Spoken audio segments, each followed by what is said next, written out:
So this is, really, I think, a regurgitation of what I've said at this podium and at others, because our vision has been consistent. It's been clear in Baltimore County about creating walkable and bikeable communities, addressing first and last mile connectivity, addressing the fact that we are one region, ensuring that we can connect from east to west and everywhere in between, including our partner city of Baltimore, and really just in general, making sure that our region is more connected, because we think that when we are connected, we thrive. So I want to again thank and recognize Acting Director Buckler, as well as our Deputy Director Tony Russell, for the works they've done in leading and transforming our agency. We added the end transportation to the Department of Public Works to make sure that we were clear about the importance of its significance,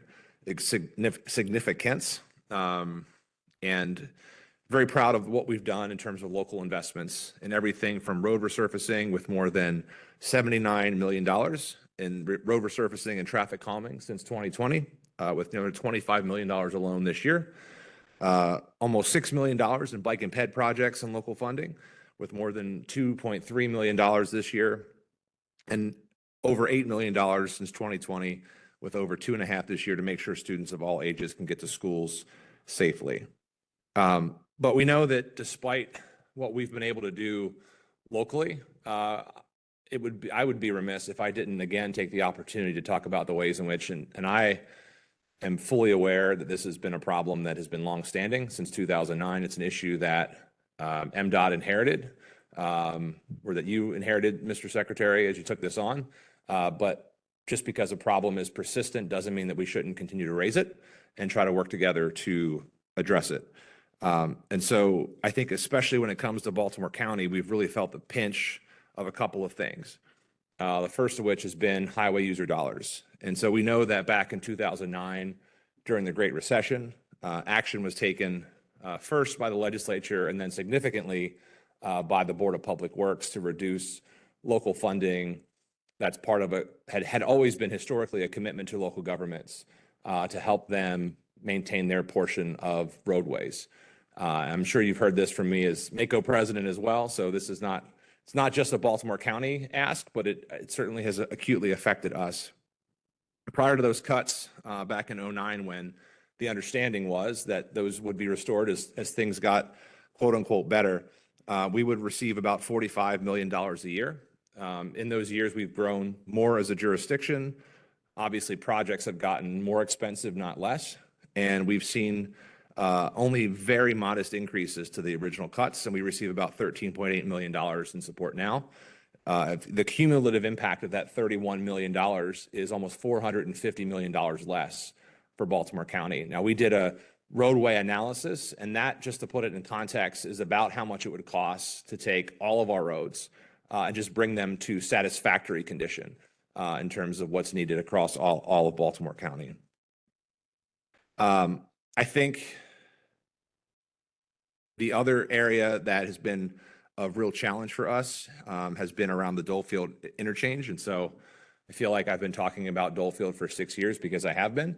And unfortunately, Delegate, I know that it was one of the top priorities and one of the top issues that were raised in years prior to me becoming county executive.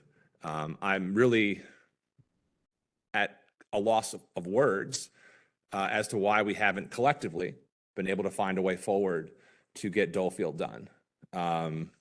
Third largest jurisdiction, top priority for almost 20 years.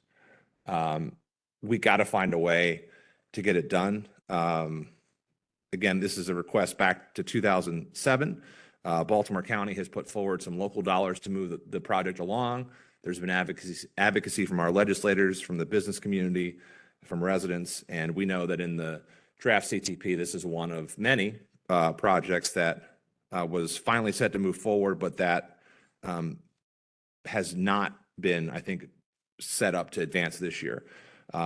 And, just to reinforce the significance, we're talking about 2,100 hours daily of hours saved in transportation. We talk about safety, we talk about access, we talk about investment. And so this is a year where we no longer want to delay or defer. And so I've asked in my letter to Governor Moore and to my legislators, we're actually asking for a direct capital investment in the state budget this year, because I think that if you scan, I would suspect, and actually if you have clarity, I'd love to hear it. This is probably unique insofar as a project being so far in the works, the local investment, the up and downs. We think it's uniquely positioned to justify direct capital investment in the state budget this year to put back the $20 million that we had anticipated before the cuts that were necessary to balance this year's draft CTP. And so we hope that you can support that request in addition to all of the work that's ahead of balancing the draft budget.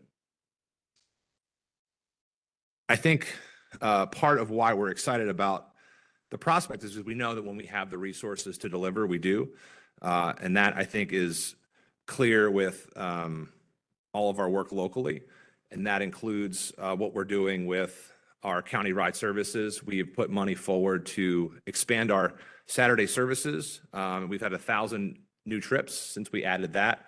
We've actually made this service free in addition to the Towson Loop. We no longer charge residents who use our county ride services. We've updated integrating with Uber and other car share activities to make sure that we're being as helpful as possible to our residents, and we're adding vehicles to our fleet. So we're very excited about that work. Just in the same way that we're excited about the Towson Loop, marking our 3rd year of service, a service that we started during the pandemic, but yet is coming up on 200,000 rides to date. We've gone back and looked at the data. We've enhanced our rides with additional locations. We're continuing our outreach and partnership with institutions like Towson University to make sure that we are really leveraging this initiative as best we can. We're also looking at ways to replicate this. We've done, with your input, looking at other communities that might support and benefit from loop services. Thanks to MDOT for completing a small area transit study to investigate the expansion in Sparrows Point. We think that might be a long-term opportunity given the workforce growth there. We can talk about that. And we are also looking with early feasibility studies. We continue to show that Owings Mills would be an ideal location for our next expansion. So sort of in consultation and coordination with Dolefield and other growth out in Owings Mills, we think there's some real opportunities for transportation out there. On the first slide about funding, the other piece I didn't mention was lots. And so I know we've had lots of discussion about lots. And we certainly appreciate additional state support towards the program this year. But I continue to struggle, and our team continues to struggle with understanding the basis and the rationale for the disparities in the dollars that are actually being sent to local jurisdictions. I think I'd especially, if possible, appreciate clarity around the population calculations. As my team explained it to me, and if there's clarity there, we certainly would welcome it. We're the only large urban jurisdiction that only has Towson counted as our population versus our entire population. And so if there's clarity that we can have around that, that would be helpful. So by way of example, Howard County is funded with a population of more than 330,000 people, as opposed to the 58,000 people we're being credited for in Baltimore County. And they're having a lots allocation of $4 million. Now, I'm not picking on my friends in Howard. I love them. Dr. Ball is a good friend, past president of MACO. But we're just trying to sort of work through the fourfold allocation there, given the fact that we have about 850,000 residents here. And we're really trying to grow our programming. The current funding is just a small fraction of what our operating costs are for the loop and county ride. We're more than happy, and we recognize that we have to put in more funding on our end too, but we can't just do it alone. And so I just want to reiterate the call to really partner with you all, both on highway user and lots funding. They're so critical to have that support so we actually can move forward. I hope that whomever is having this conversation next year, that maybe it's more of a celebratory one, but I will just reiterate that I'm willing to work with all of you to continue to find the resources so that we can do just that. I mentioned my thanks for the red line earlier. Again, I want to applaud Governor Moore, you, Mr. Secretary, Administrator Arnold, for the ways in which we're rethinking and reimagining and bringing back what I frankly believe was a short-sighted decision by the prior administration on this critical project. And so was pleased to stand with all of you as that work is moving forward. I know we share a vision for that comprehensive transit system. And I mentioned in my opening remarks just the absolute critical nature of the east-west connectivity and really reflecting all of the ways in which our region has changed, particularly over in eastern Baltimore County with Trade Point Atlantic and the job opportunities that are there. As the map reflects, and I want to thank Trade Point for sharing this data, the thousands of jobs, over 12,000 currently and many more on the horizon, are pretty distributed throughout the Baltimore region. And having good transportation options so that residents throughout all of the Baltimore region can obtain that, I think is so critical. And candidly, it's why I and the team were so definitive and so stressed so importantly the eastern portion and that eastern access study, and to have that commitment to the eastern part of a red line. Because, this is a decade later. It's an important project, but we have to make sure that we're thinking about how things have changed. And an eastern connection isn't just important to eastern Baltimore County. It's as important, if not more important, to all other parts of the city and the rest of Baltimore County. And so we appreciate that the work continues on that.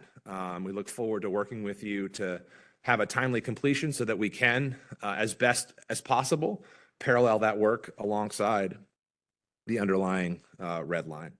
And so those are some of the big issues. We're also working diligently on sidewalk connectivity and pedestrian safety. $2.6 million funded this year and a new sidewalk connectivity project, in addition to some legacy projects that we funded with millions of dollars across all of Baltimore County. I mentioned also proud of our work on school pedestrian safety, over 47 projects and $1 million to make sure that our students can get to and from safely, to and from school safely. And we continue to work on the awards we have gotten with our Safe Streets for All alongside our federal partners as well. And we have completed design and are on track to begin construction of the Torrey C. Brown Trail Safety Project in the spring of next year. So we thank you for those awards, and we are continuing to make sure that we move forward on that. In the meantime, we have investments for major sidewalk projects across all of Baltimore County. As I mentioned, we updated our bike and ped master plan to now be countywide and to be comprehensive. And again, just I think proof that we are always successfully leveraging state and federal dollars with local resources to address our infrastructure needs. We're also looking at new innovative local projects to keep our county moving forward.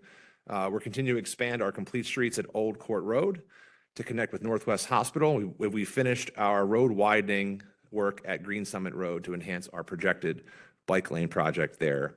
We're expecting to finish resurfacing efforts at this site by the end of the year, and are excited to continue new initiatives to improve Baltimore County. In terms of projects we've applied for this year, we've applied for a new grant to continue to make our streets safer, our sidewalks and trails safer as well, a SMART grant to utilize cyclomedia technology alongside our existing technology to enhance our ability to analyze transit challenges. We're continuing to prioritize our effort to reduce our carbon footprint, especially for our planned Owings Mills Loop expansion, and we've applied for funding at the Bloomsbury Trail in Catonsville as well. So we hope to work with you to make sure these are investments that we can make in our community.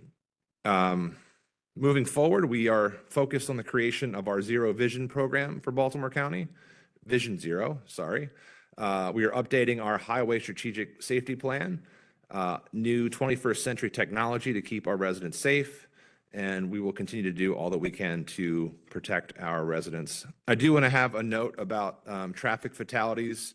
We do know that our efforts are making a difference, but unfortunate that the need is so prevalent.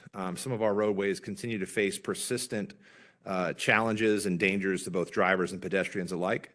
We did an analysis of traffic fatalities since 2020, And our research shows that the fatal accidents are occurring most often along our state roads. So we want to work closely with all of you to put in continued countermeasures to reduce crashes and protect our residents. Again, I think we've done a lot of good work the past 6 years, but we also know that sustaining that progress will require significant support and partnership. I think I speak for, I won't have to because they're going to all speak today too, but I know that that sentiment is shared by our delegates, senators, council members in terms of really making progress. But we want to make sure that we can work with you as you enter this legislative session, as you work with the governor, to make sure that we are looking at things like highway user, like lots, and just absolutely critical projects like the Dolefield interchange. So I am grateful that you're here. You always show up. I think I share this with the secretary. As I'm wrapping up my own visits as MACo president with governments around the state, I appreciate how much of an undertaking it is. I'm honored to be sitting alongside a recent distinguished alum of Towson. I think Paul said he received that award either here or just next door. But you know, these are critical investments. I know there are a lot of challenges out there, but I think that again, just circling back to the bridge, if we anchor ourselves in the notion that, like, if we're audacious and we put out a bold agenda and we commit to doing it, I think we can find it done. And so I'll just reinforce our gratitude that you're here and our commitment to work with you to ensure that we can. So thanks so much.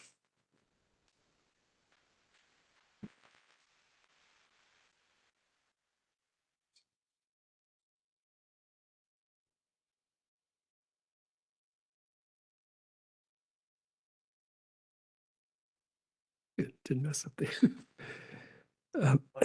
That's right. Good afternoon, Paul Wiedefeld, for the record, Secretary of Transportation.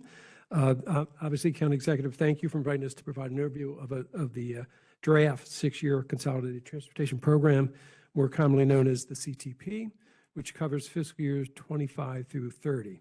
I also want to thank you and your staff for taking the time to meet with us in MACo down in Ocean City in August. It's a great opportunity to talk about some of the challenges that we face together, but more importantly, talk about opportunities for partnership. So I appreciate that. I'll keep my opening comments fairly brief, focusing on the update on the department's finances, since it drives investment levels for projects and services in Baltimore County and actually throughout the state. I will then turn the briefing over to representatives from the various modes to discuss in more detail projects and services specific to Baltimore County. And of course, at the end of the presentation, we're available to answer any questions or comments that you might have. But before I go any further, I did want to take a moment to briefly discuss the Francis Scott Key Bridge. The collapse of the iconic bridge and loss of those six poor individuals continues to have a tremendous impact on, obviously, their families, communities, commuters, and businesses alike. And County Executive, I know that you and I were together literally minutes afterwards, trying to deal with that issue, and your staff, and throughout the entire incident, and then going forward, your leadership and the participation of your team has been fantastic. So I just want to thank you for everything you did on that front. The department is taking a holistic approach in mitigating the congestion on the transportation system by promoting alternative options and resources as we deal with the bridge collapse. The Commuter Choice Maryland program is working with businesses and commuters to provide options like transit, carpooling, teleworking, or flexible work schedules.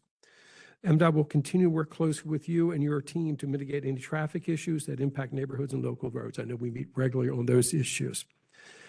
The Maryland Transportation Authority is on fast track to rebuild the bridge. You'll be hearing a little bit more about that in a minute over the next 4 years. In August, the Maryland Transportation Authority Board approved the contract for progressive design or design build operation. Just to be clear, the Maryland Toll Authority, Transportation Authority, is funded through toll revenues it collects and is separate from the state's Transportation Trust Fund. We're continuing to work with Maryland's federal delegation, and maybe meet some new members of that delegation in the near future, on a bipartisan legislation to get the 100% emergency relief funding by the federal government to rebuild the Key Bridge. The timing and amount of that funding is still uncertain, though. I do want to be clear on that. Regardless, the state will pursue Dali, the owner of the ship, and the operators of the ships for basically all the damages that the state has suffered due to that terrible incident. Regarding MDOT's finances, as you may recall, last year CTP required a $3.3 billion in reductions between operating and capital budgets. Thanks to Governor Moore's one-time funding from the state's rainy day fund and the additional estimated $1.8 billion in revenues passed by the General Assembly last year, MDOT was able to reduce the level of reductions needed to balance the budget.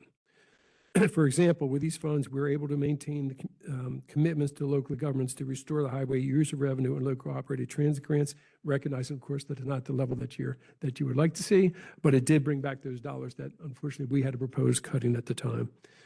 Turning now to this year's draft CTP for fiscal year 25 through 30, we continue to face significant budgetary challenges because of the state's slow economic growth, the rising cost of labor and materials, and revenues coming in lower than projections. For example, the motor fuel tax revenues, the Transportation Trust Fund's largest source, have come in lower than projections by approximately $350 million. At the same time, operating costs have increased by roughly $300 million. As a result of these financial pressures, the department is making strategic investments with our limited resources to further enhance the safety of our system and maintain its current operations.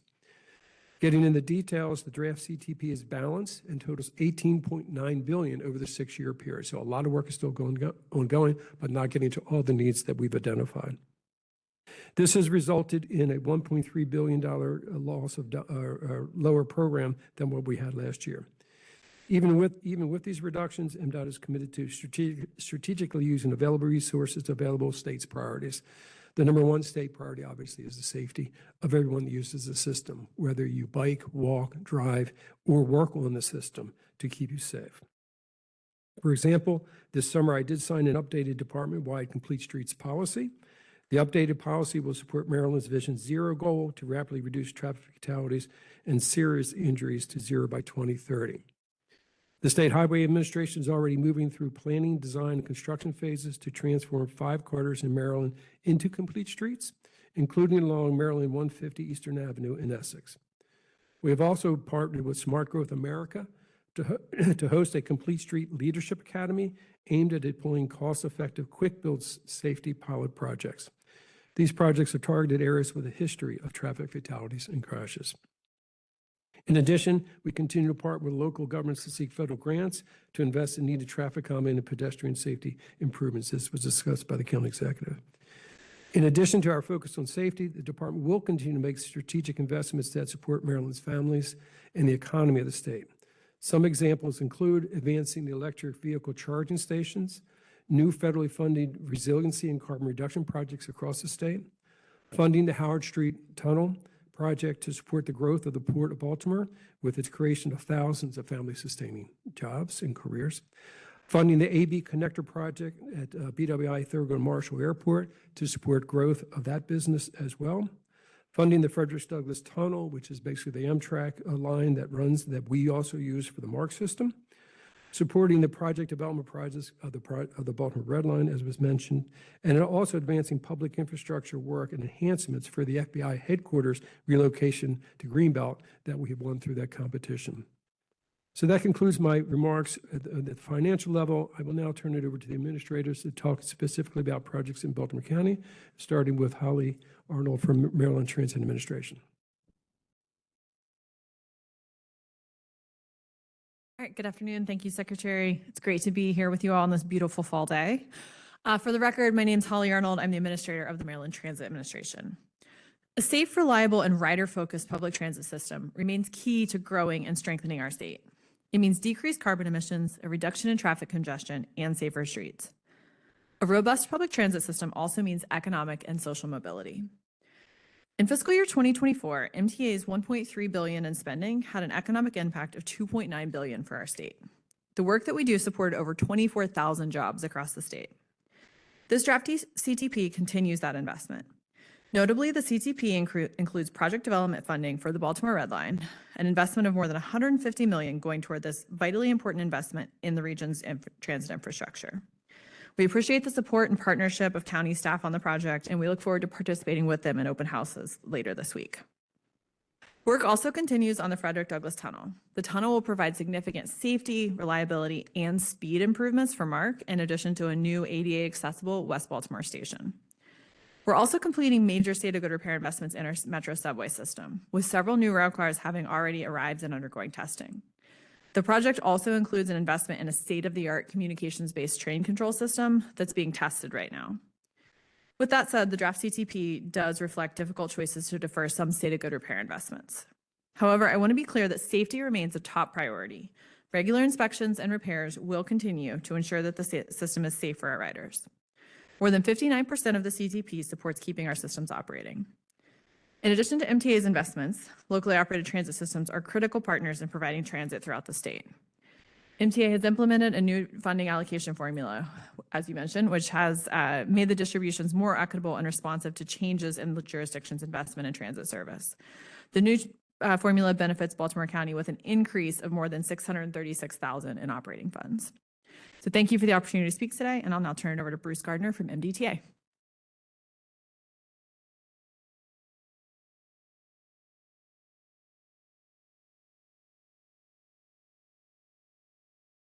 Thank you, Holly. Bruce Gardner, Executive Director of the Maryland Transportation Authority, for the record. I'd like to echo some of the sentiments that the Secretary made in his remarks and just thank everybody here in Baltimore County for the support that we received in the aftermath of the Key Bridge collapse. With our offices being right near the bridge and our employees feeling all the impacts, it was good to have that support from around the region. So our focus now, after that clearing of the federal channel, is on the Key Bridge rebuild. In the last 6 months, the team has been doing a tremendous amount of work, first receiving our NEPA approvals for the rebuild project, issuing RFPs for our general engineering and our construction management and inspection contracts, and most importantly, the $73 million award to Kiewit Infrastructure as a progressive design builder. So that progressive design build contract let us get to started working with them just last month on the initial stages, and we will be engaging with the communities and with them as our trusted partner in that endeavor. We are going to be reaching out and have been reaching out extensively to commuters, elected officials, small and minority business enterprises that are critical to the project's success. The replacement bridge will be designed and built with local inputs in mind and to current industry standards. The bridge rebuild will begin construction in 2025 and is expected to be completed by the fall of 2028. It's an aggressive time frame, and we are going to need everybody pulling in one direction on that effort. We know many of your constituents are feeling the traffic impacts of 895 and I-95 without the Key Bridge in place.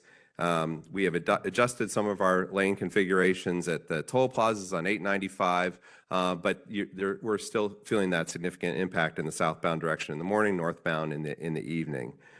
On the 895 project, we have a plan to replace those toll plazas. We are redesigning that project, coming up with alternative delivery concepts because we don't want to impact that traffic while the Key Bridge is down. So we'll be coming back with more information on how that project can move forward.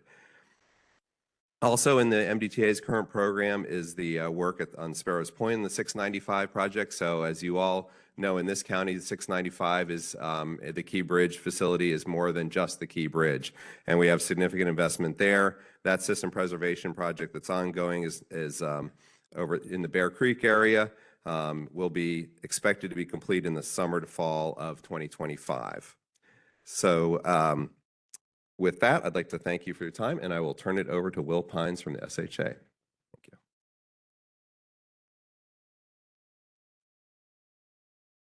Well, thank you, Bruce, and good afternoon, everyone. I'm Will Pine, State Highway Administrator, and I want to take a moment to introduce SHA District 4 Engineer, Claudine Myers.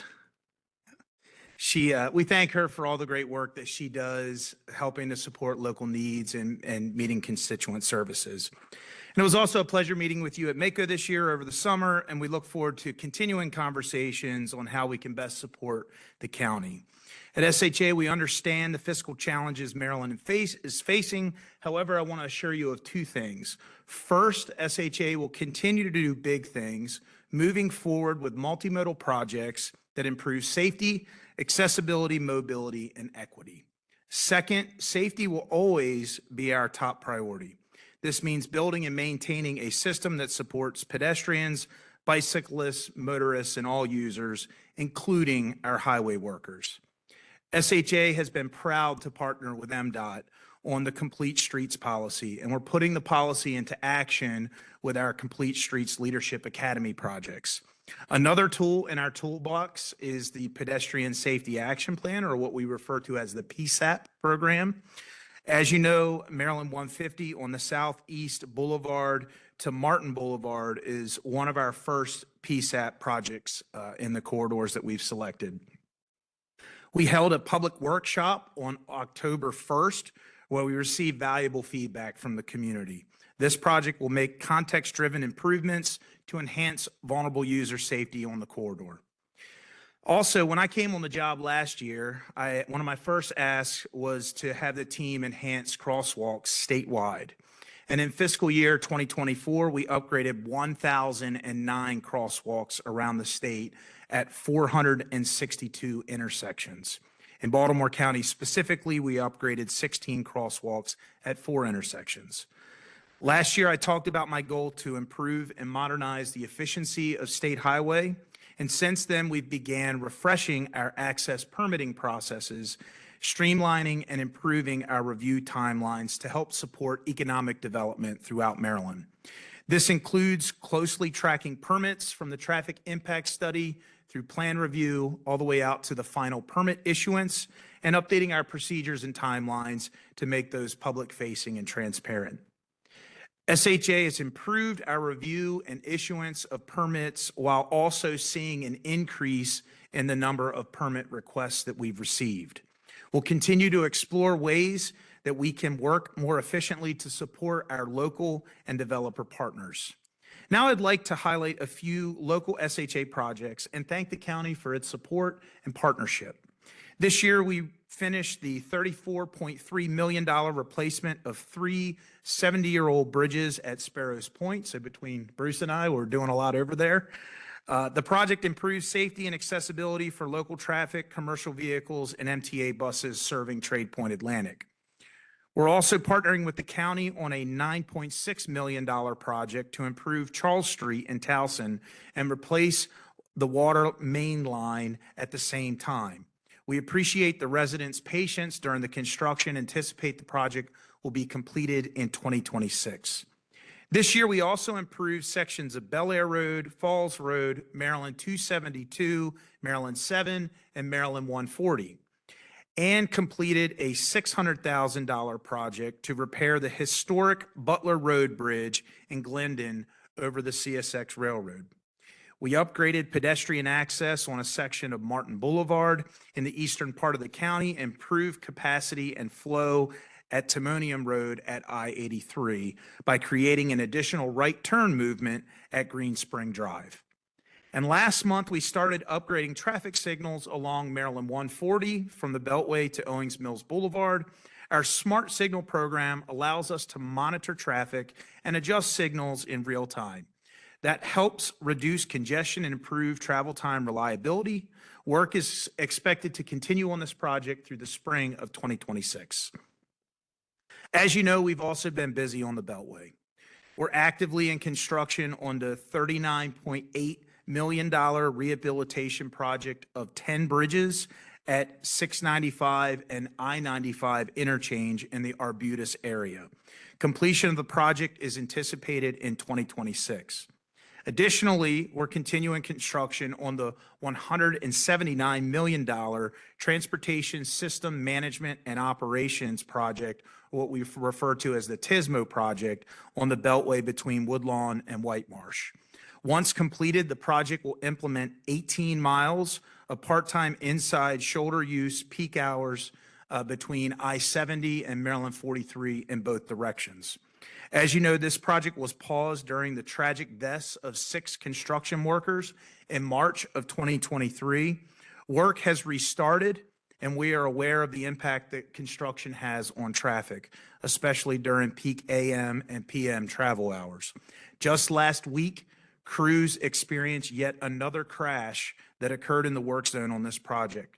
Thankfully, in that case, there were no injuries, but we appreciate everyone's patience during this project, but continue to ask and need drivers to slow down and stay alert when driving through all of our work zones. In addition to our major projects, we are continuing to perform routine maintenance activities as well as bridge painting and repairs at various locations around the Beltway. So I want to thank county residents and commuters for your patience. These projects are critical to the system, and our team is determined to deliver them as quickly and safely as possible. As you saw in the draft CTP, the I-795 and Dolefield Boulevard interchange project is on hold due to fiscal constraints. I want to assure you that we understand the importance of this project to the county. Like other projects facing deferral across the state, we're exploring every avenue to identify funding sources that would enable us to secure available federal dollars to keep this project moving. We did host a public workshop on the project design this past spring, and we're working through the feedback that we received so that we're ready to pick up the pencil back up once we have some funding available to do so.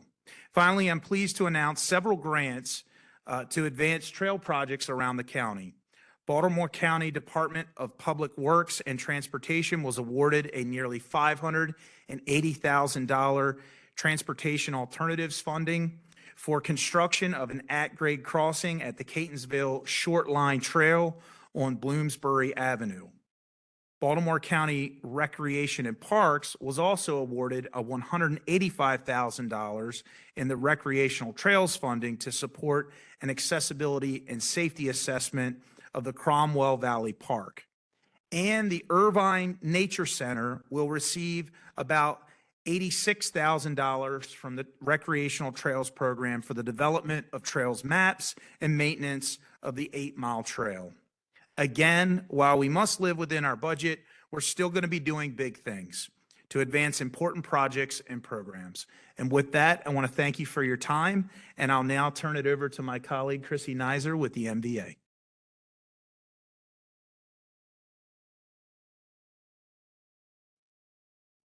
Thanks, Will, and it's a pleasure to be with you again.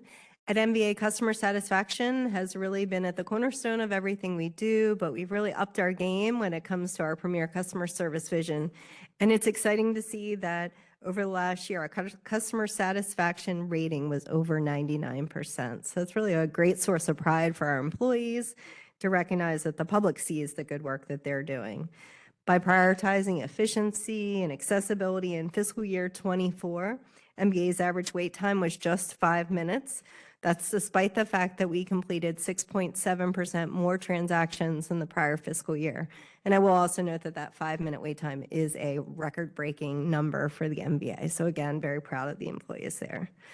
We also continue to encourage our customers to sign up for their My MBA account.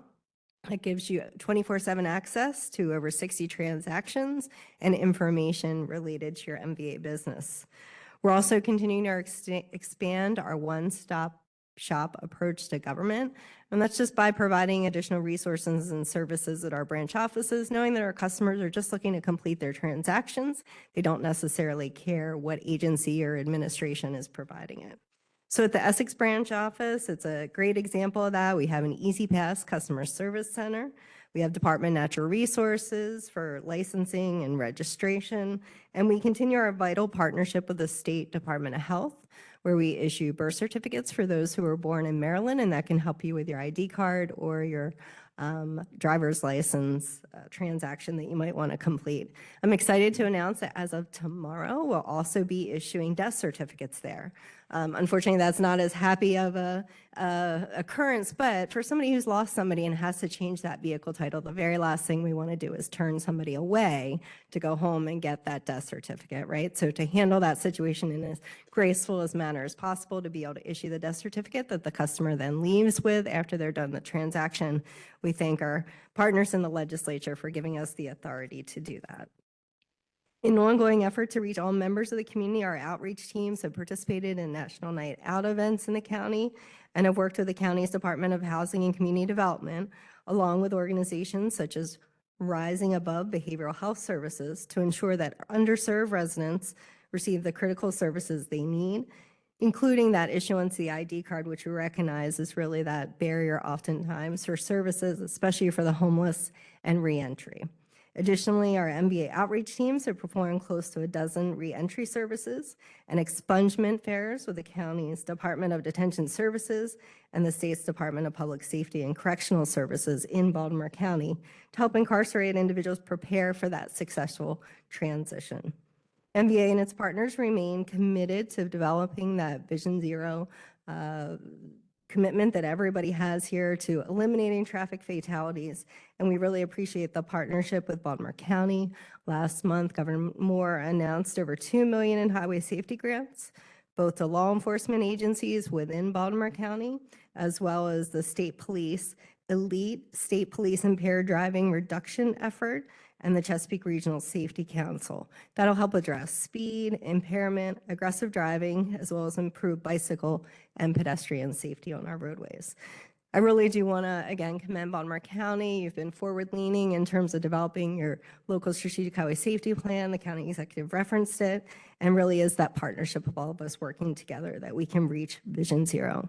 In closing, I'd just like to thank all of our wonderful MBA employees. You all allow us to accomplish all the great things that I referenced today, and so proud of everything that they do. Thank you for your time today, and I'll now turn it over to Dan Favorello, the Deputy Chief for the Airport Finance with the Maryland Aviation Administration. Hey, good afternoon, everyone. I'm Dan Favorello, Deputy Chief Airport Finance, sitting in for our CEO, Ricky Smith.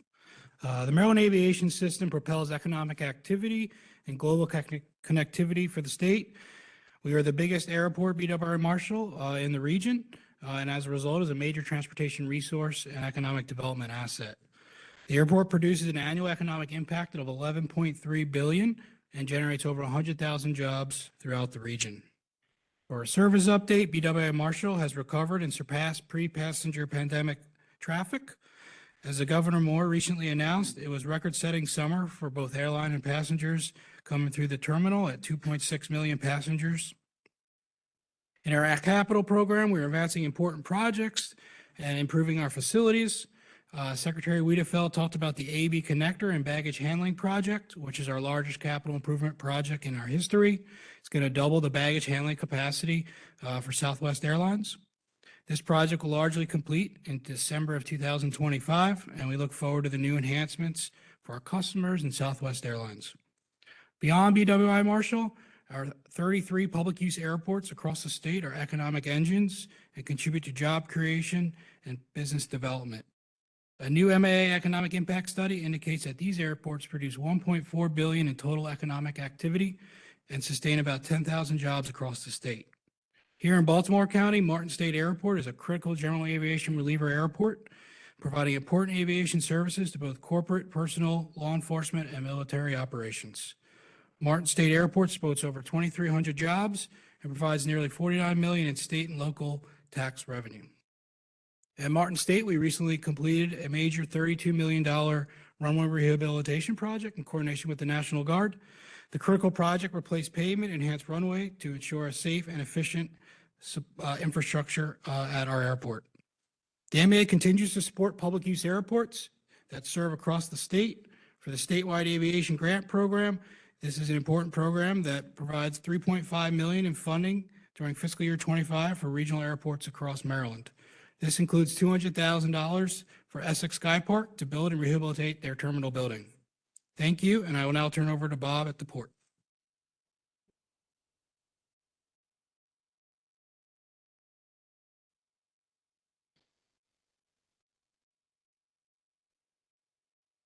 Thank you. Good afternoon, everybody. For the record, my name is Bob Monroe. I am the Deputy Executive Director for Administration and Environment at the Maryland Port Administration. The Port of Baltimore continues to make progress in our recovery. Of course, our numbers would have been a lot higher, but for the elision and the bridge collapse.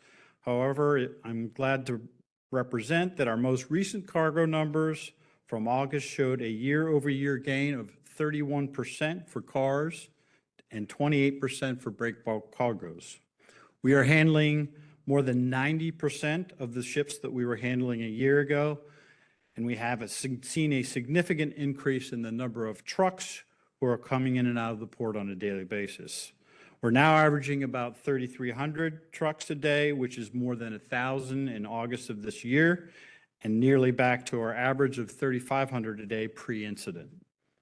Ports of America Chesapeake is handling about 80% of the container volume it was handling a year ago, and we saw a very strong second half for containers this summer.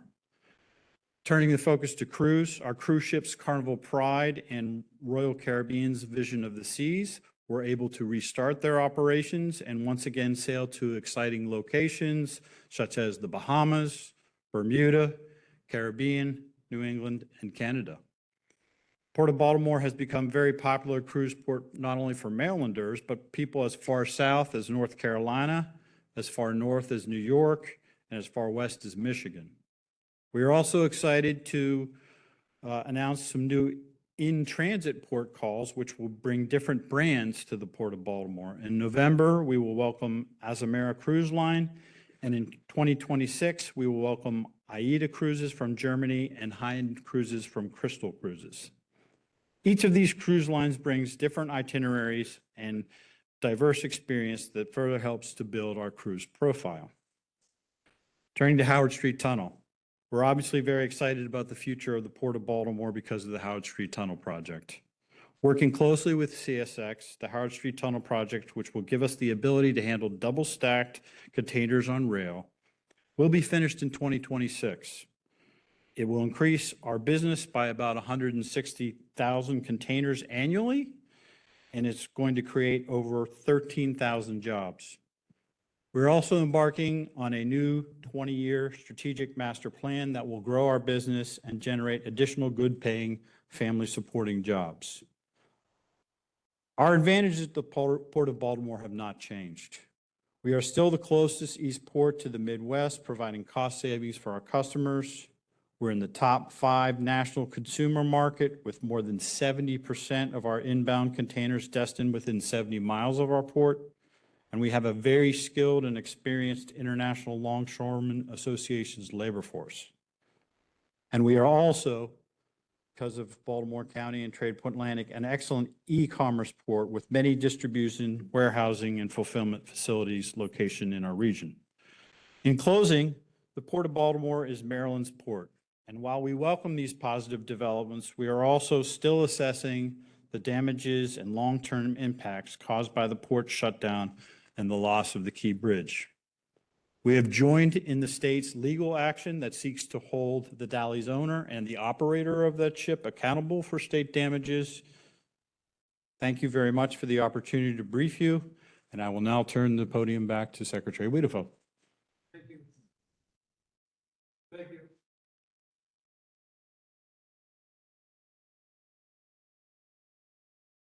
Great. Thank you. That concludes our presentation. Obviously, County Executive will be glad to take any questions or comments that the audience has. Great, thank you. I'm gonna go back up to the podium, yes.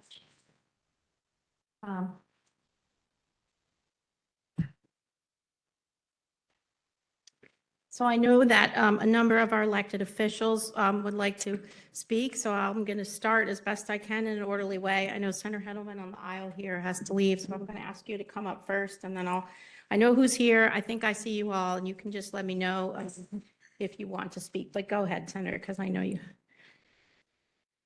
Go. You can go, I think maybe, yeah, then I can stand. Thank you. Thank you very much. I appreciate the opportunity to be here. Thank you, Mr. Secretary. Thank you, Mr. County Executive.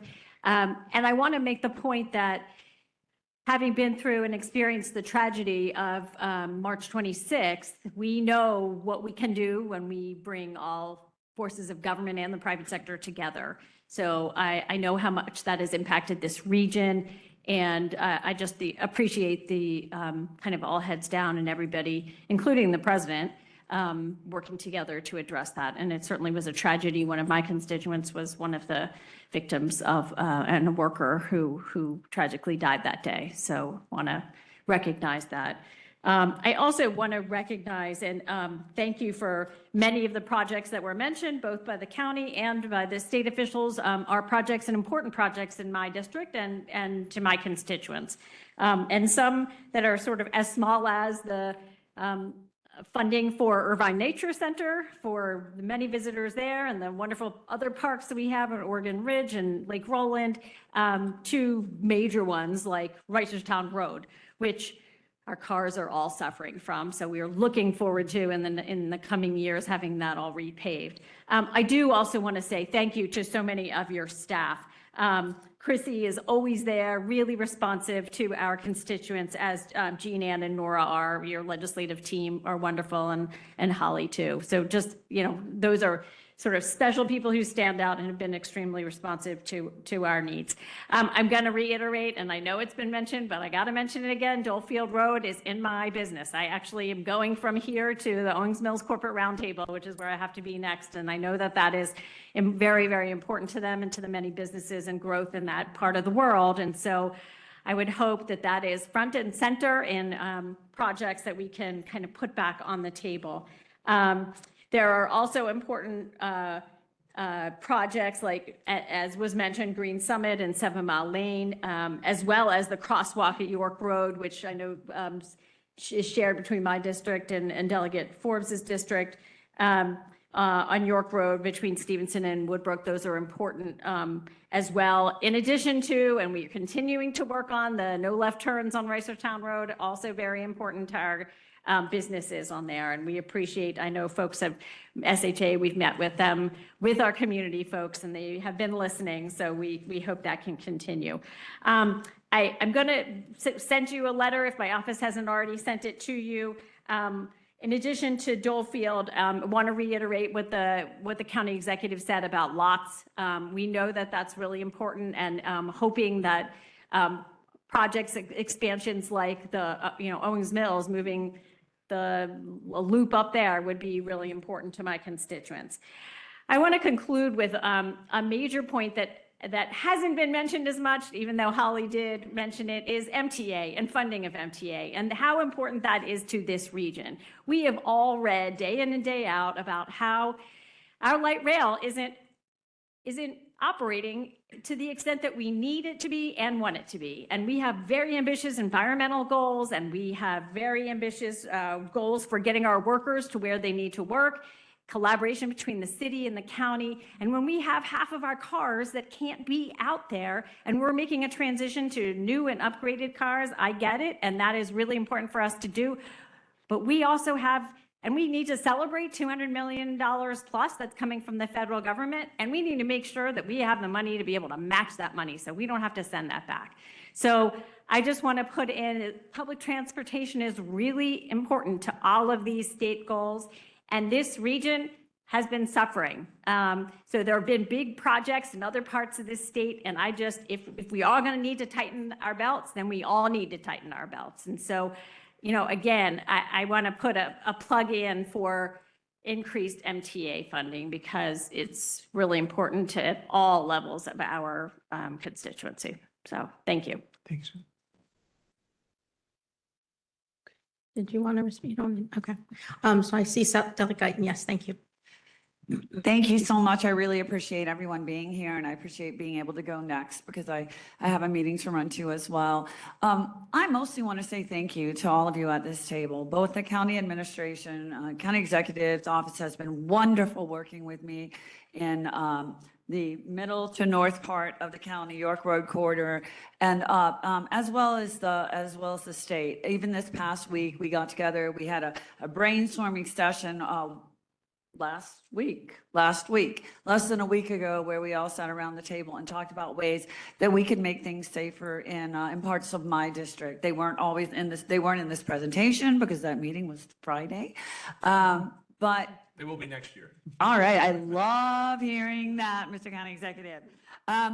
But working on safety in the Cranbrook Road and York Road areas is incredibly important to my constituents.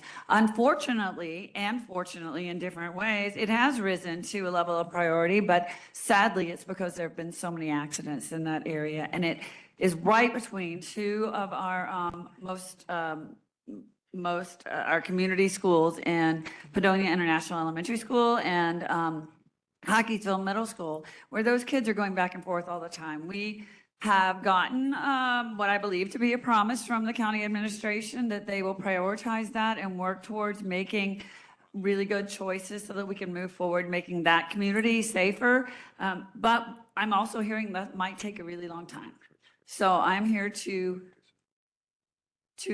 implore that we might possibly speed that system up a tiny bit and not have to wait for RFPs for a study and RFPs for the work to be done and a lot of meetings in between. So I'm asking for a little bit more expeditious results on that area. And I do want to thank the state in particular for agreeing to work with us on safety at our NCR trail crossings, and the grants have coming through there. I know that we're expecting both at Moncton Road and at Paper Mill Road to get flashing lights there that are operated by folks crossing the road. Those are places where deaths have occurred, so I am oh so grateful for you for that.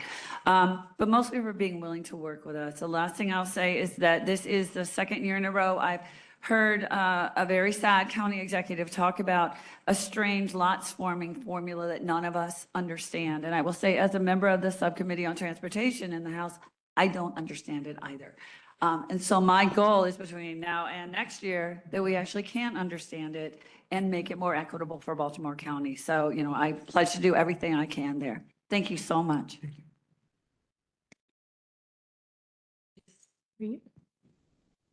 Before you go, let me make sure to have Tony Bridges get with you. Tony Russell, I'm sorry. Tony Bridges isn't here today. Tony Russell get with you about that one project that you talked about. Would take an extra long time so I can make sure it's on the radar. Yeah, it's right in the back.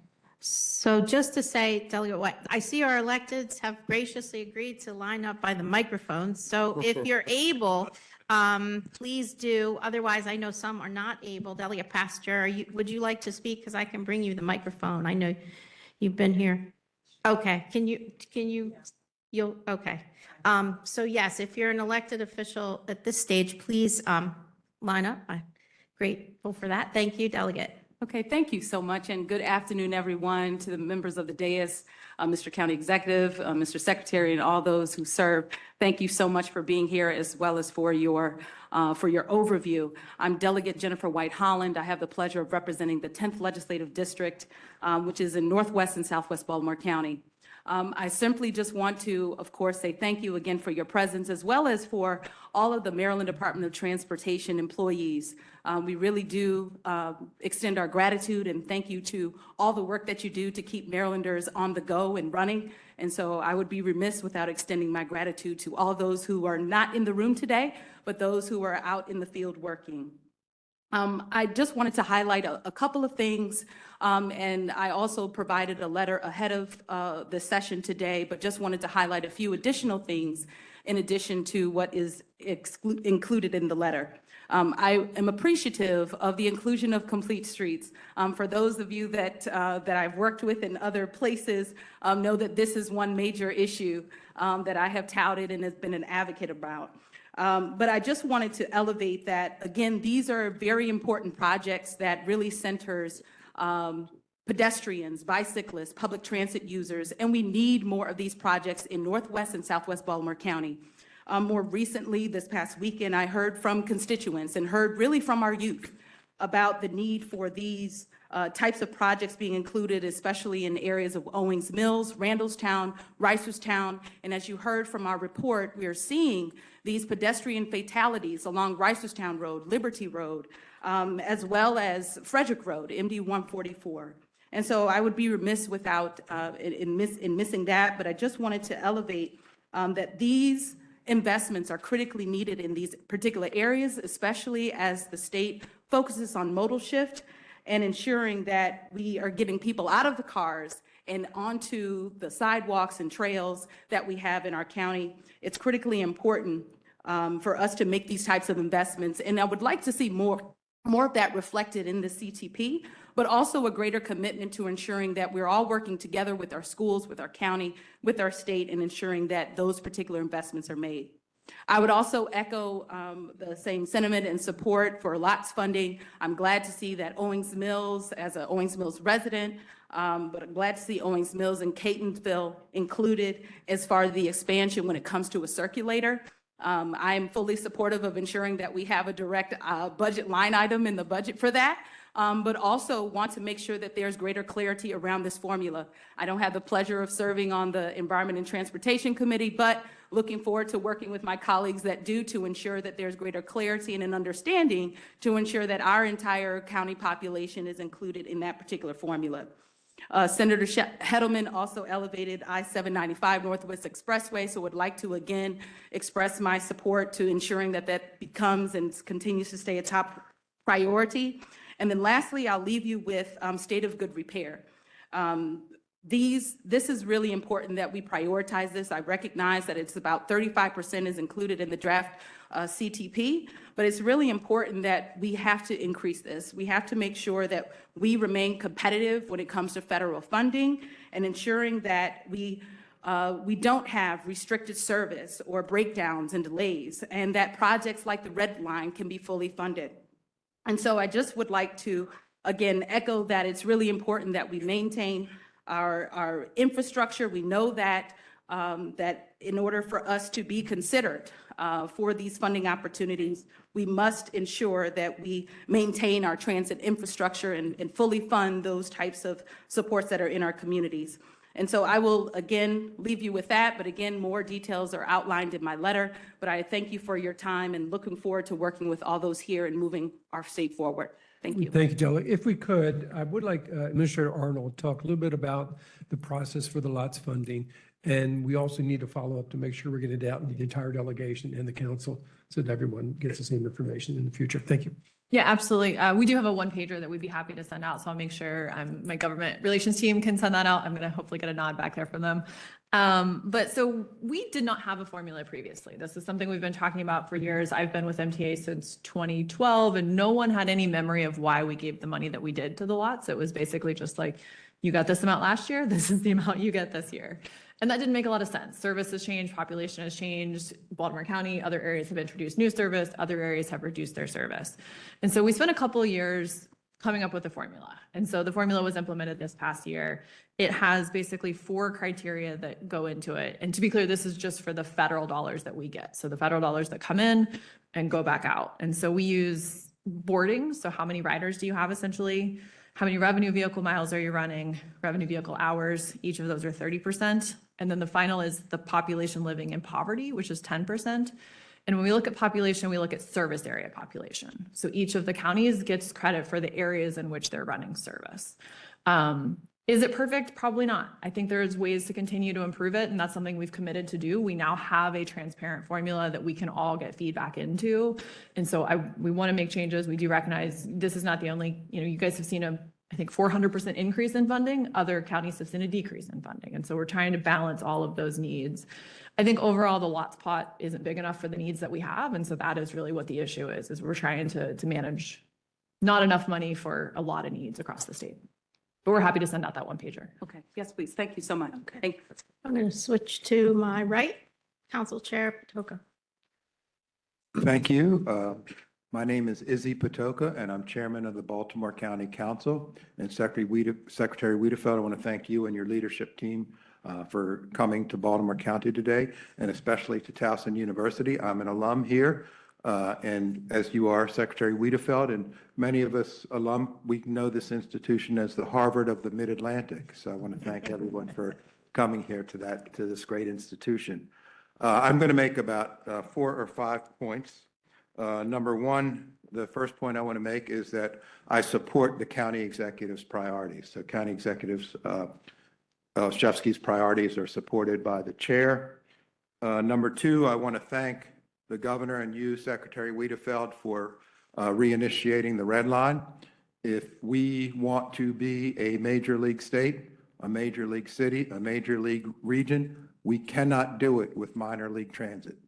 And so we need to ramp that up. And as we have made a commitment, reversed a poor decision that was made years ago to bring the Red Line back, it takes us towards that being a major league transit.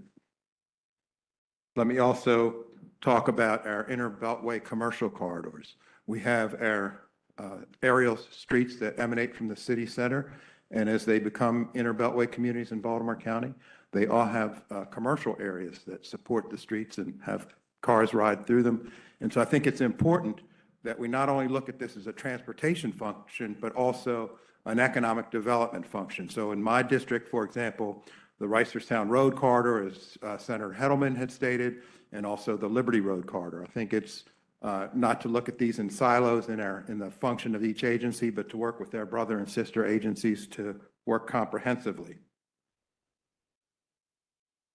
The other project I want to talk about is the Pikesville Armory. The reason I'm bringing the Pikesville Armory up in a transportation meeting is because the Pikesville Armory sits almost in the middle of the Milford Mill Metro Station and the Old Court Metro Station. And I think if we look at these things comprehensively, I think that there is something to be done there and something that'll help improve transit, improve the transformation of the Pikesville Armory in both the Milford Mill and also the Old Court Station. And while we're on the Milford Mill Metro Station, the walkability is very, very poor. The streets are narrow. It doesn't welcome walkers. And I think that's something that we as a county can improve on, and also certainly would like the state's help, because it's really important to have people easily, in a safe way, get to the metro station.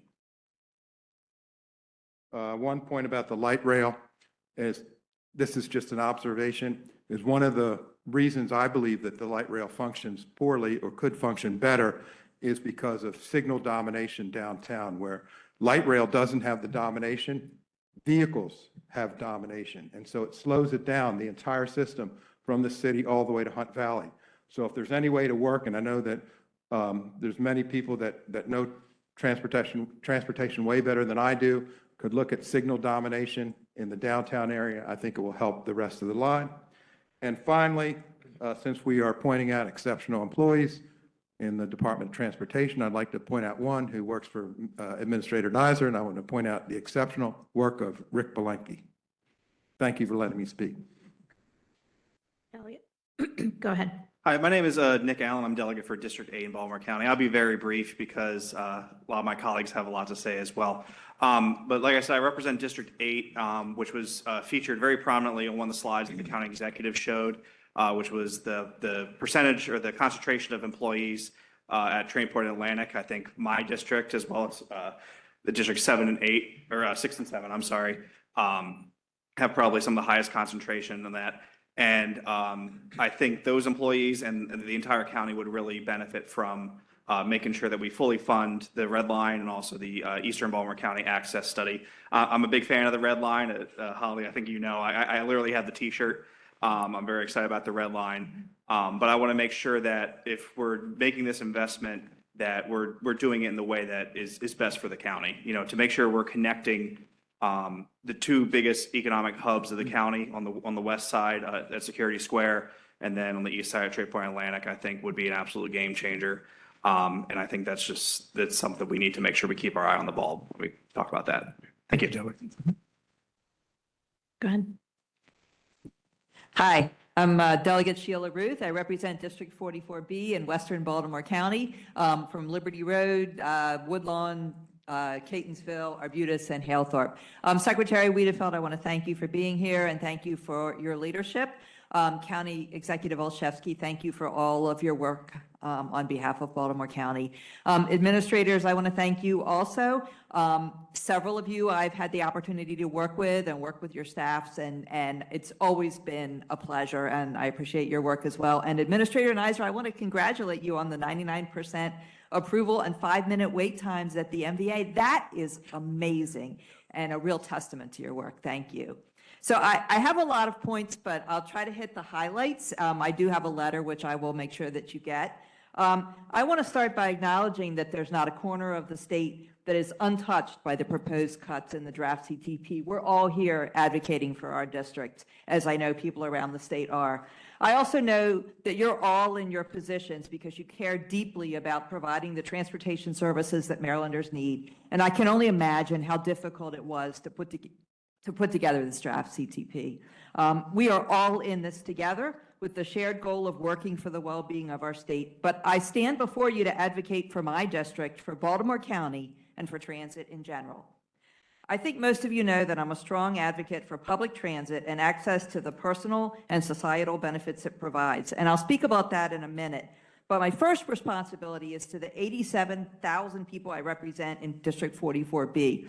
And roads are important to them as well. So I first just want to mention that I support County Executive Olszewski's call for highway user revenues. Probably the biggest thing I hear from constituents is about the condition of roads. That is really important.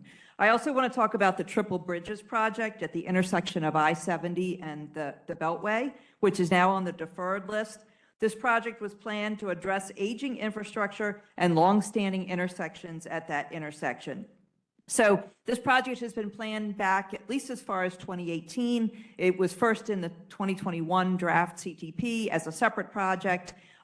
Since then, it's been delayed and has now been scaled down from a large infrastructure project to just addressing maintenance on the bridges.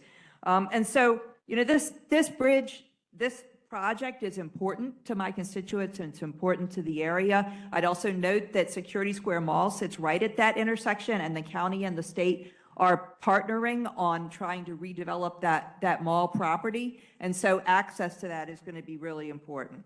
And so my constituents, including in the predominantly African-American communities near the intersection, have to sit in traffic and drive across 60-year-old bridges if they go through that intersection. I also want to briefly mention the Dolefield Boulevard interchange that others have mentioned. Even though it isn't in my district, it's an important issue in West Baltimore County. Deferring the Dolefield Boulevard interchange, and I say deferring, although it's not at all in the next 6-year plan, it's an equity issue, because the majority African-American communities in that area are impacted by living in proximity to the highway, but have no easy way to access and utilize it. This project, as we have discussed, has been in process for many years, and it's well past time to move forward and complete this project. Turning now to transit, I want to express my gratitude to Governor Moore, Secretary Wiedefeld, and Administrator Arnold, and everybody else for restarting the Red Line project and for the decision to build it as light rail. This project will be transformational to the communities of West Baltimore County, in addition to those in Baltimore City. It will provide further transportation choices and boost the work we are currently undertaking to stimulate economic revitalization in the Woodlawn, Gwynn Oak, and surrounding areas. The Eastern Baltimore County Access Study is also important to my constituents on the west side because it'll provide better access to the jobs on the east side, including Trade Point Atlantic. Imagine being able to hop on a train in Woodlawn and go easily to Trade Point Atlantic to your job. I'm grateful for the increased planning and engineering funds that were allocated for the Red Line in the draft CTP. However, we need to make sure we have a plan to fund construction. I know we are going to be seeking federal funding, but our ability to get that may depend on the outcome of the election in 2 weeks. And so it's something we need to continue to work on. As important as the Red Line is, it would be most effective as an anchor to our regional multimodal transit network. Lots, of course, is an important part of that. And County Executive Olszewski has made good start on lots, and I appreciate the additional funding for lots. And I appreciate the explanation of the funding formula. However, when you have a county like ours that is really just starting to build out a lots network, if the funding formula is based only on where there is already service, it makes it difficult to add service in additional areas, such as areas in my district like Woodlawn, Catonsville, and Arbutus that would benefit from lots. And I'll notice that a Woodlawn Loop lot system would be able to connect the Red Line with places such as Woodlawn Village, Gwynn Oak Communities, and Westview Park. I want to mention state of good repair, which others have mentioned. That's important not only for safety, and I do appreciate your commitment to safety, but for reliability. And if we expect people to ride transit, it has to be reliable. When it breaks down and when it's not reliable, people won't ride it, and then we end up in that doom spiral. I just want to mention a brief story just from this past Saturday. I had to go down to the East Harbor Saturday, and so knowing that the running festival was there, I took the Metro. Going down was fine, but coming back, I was in the shot tower station. The digital sign said the train to Owings Mills, 1 minute. It sat at 1 minute for 15 minutes. But more than that, there's no internet service in the station. There was also a further delay at the Lexington Market Station. So altogether, 45 minutes I was underground with no internet service. I couldn't check the transit app. I couldn't text anyone. I couldn't check the MTA alerts. I couldn't text my husband to say I was going to be very late. And I did notice that there was cellular coverage and metro tunnels was on the deferral list. So I just want to say that's really important. And WMATA has had full wireless coverage since 2021. And so I also want to say I know this is a long list and I apologize, and everybody else has a long list too, but they're all really important. And it's clear that the declining gas tax is not something we can rely on anymore. So I look forward to working with the administration. The changes that we made last session, I think made it so things could have been much worse and they weren't. But it's clear we're going to need to continue to work to find equitable, sustainable funding sources. And thank you so much for your time. Thank you, John. Senator? Thank you. Thank you, Elizabeth. I want to thank the Secretary, the County Executive, all the administrators, Board of Public Works, all those that are here today, giving us this opportunity just to have this conversation. Being in Budget and Tax and being part of my subcommittee, Transportation, I've met a lot of you already. And I want to thank you first for the opportunity for the conversations that we've had, but I know there will be a lot of more ongoing conversations that we need to have. More importantly, my area is affected by the Key Bridge, I believe, more than anybody else in the 6th District of Baltimore County. We have Trade Point Atlantic, which has been a great partner, and I want to thank again the county executive and for his leadership and the secretary. We've had our governors, we've had a great bipartisan working with our federal, state, and our local partners. And we've come a long way, but we know there's a long way we need to go. So I think as we continue and we work and we look forward to 2028, I want to make sure that if there's anything more that we need to do in legislation and being in Budget, Tax, and Transportation, I want to be your partner in doing all that we can to work with you. It's important to every person, not just in Maryland, but in the Delmarva area, how important it is, that Key Bridge, and we're finding that out even more so. Knowing that I have Trade Point Atlantic, which was a partner and is a partner with the Port of Baltimore. That will be ongoing because we see the containers that will be eventually be working in that area.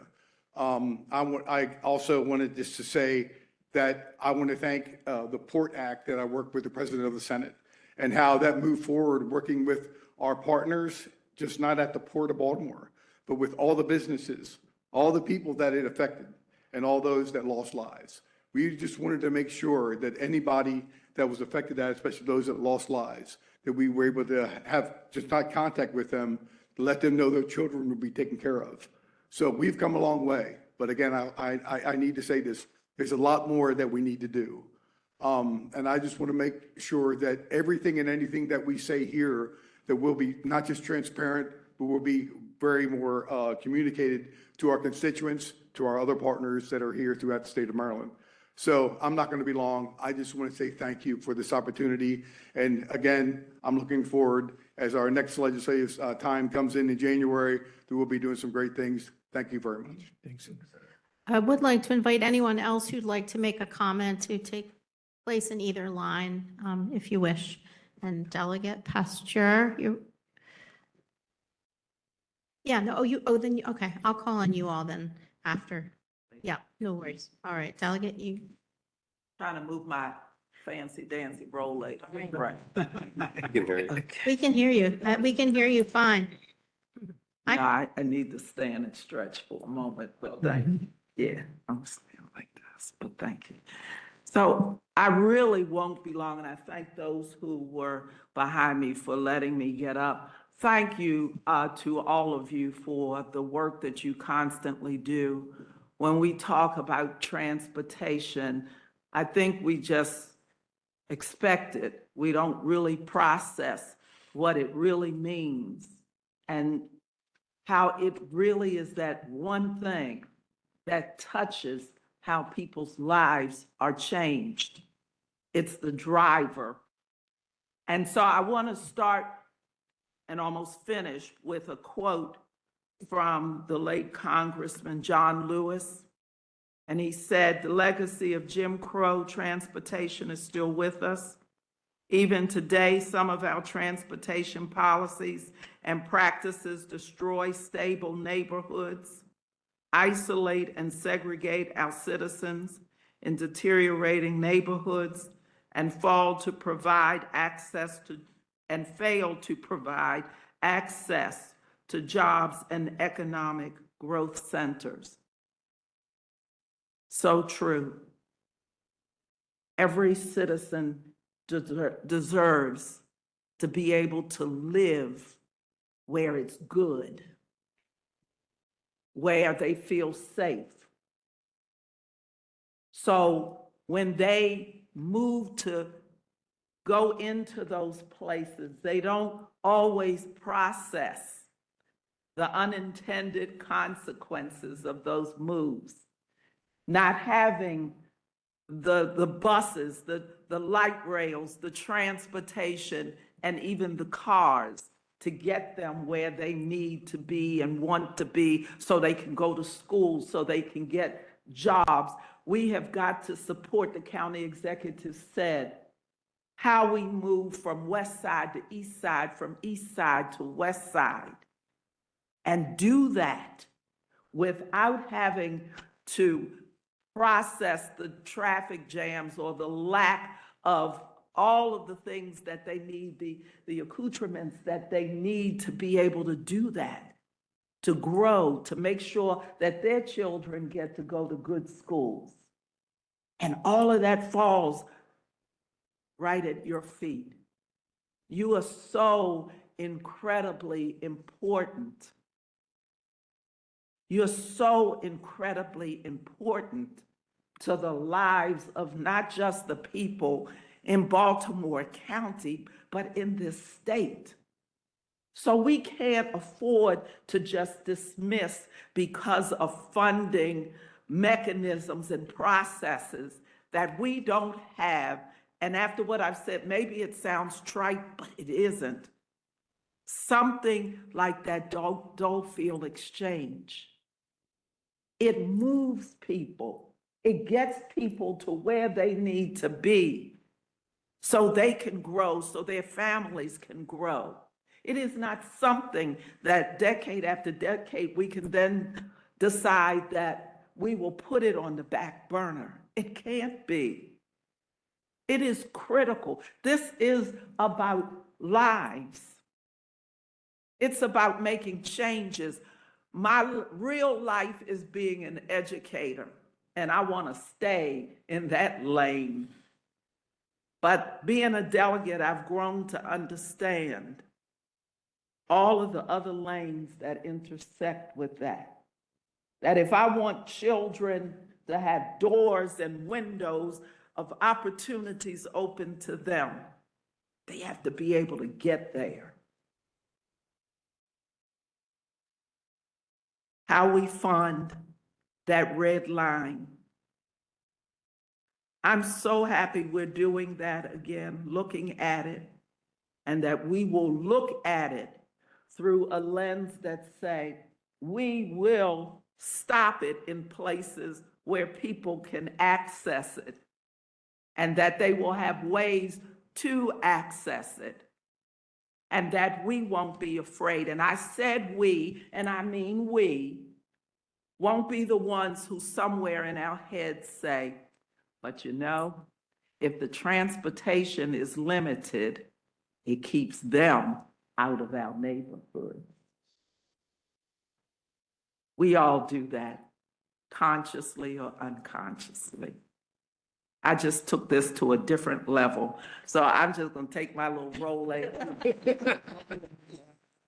Thank you, but thank you so much for what you do. Thank you, Delegate. Thank you.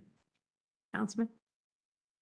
Hi, good afternoon. My name is Todd Crandall, and I am the county councilman for the 7th District, which is Dundalk, Essex, Ferris Point. And, you know, I was going to approach the microphone. I'm going to try to be brief because we have a meeting with the police chief, and I don't know what the penalties are for being late for the police chief.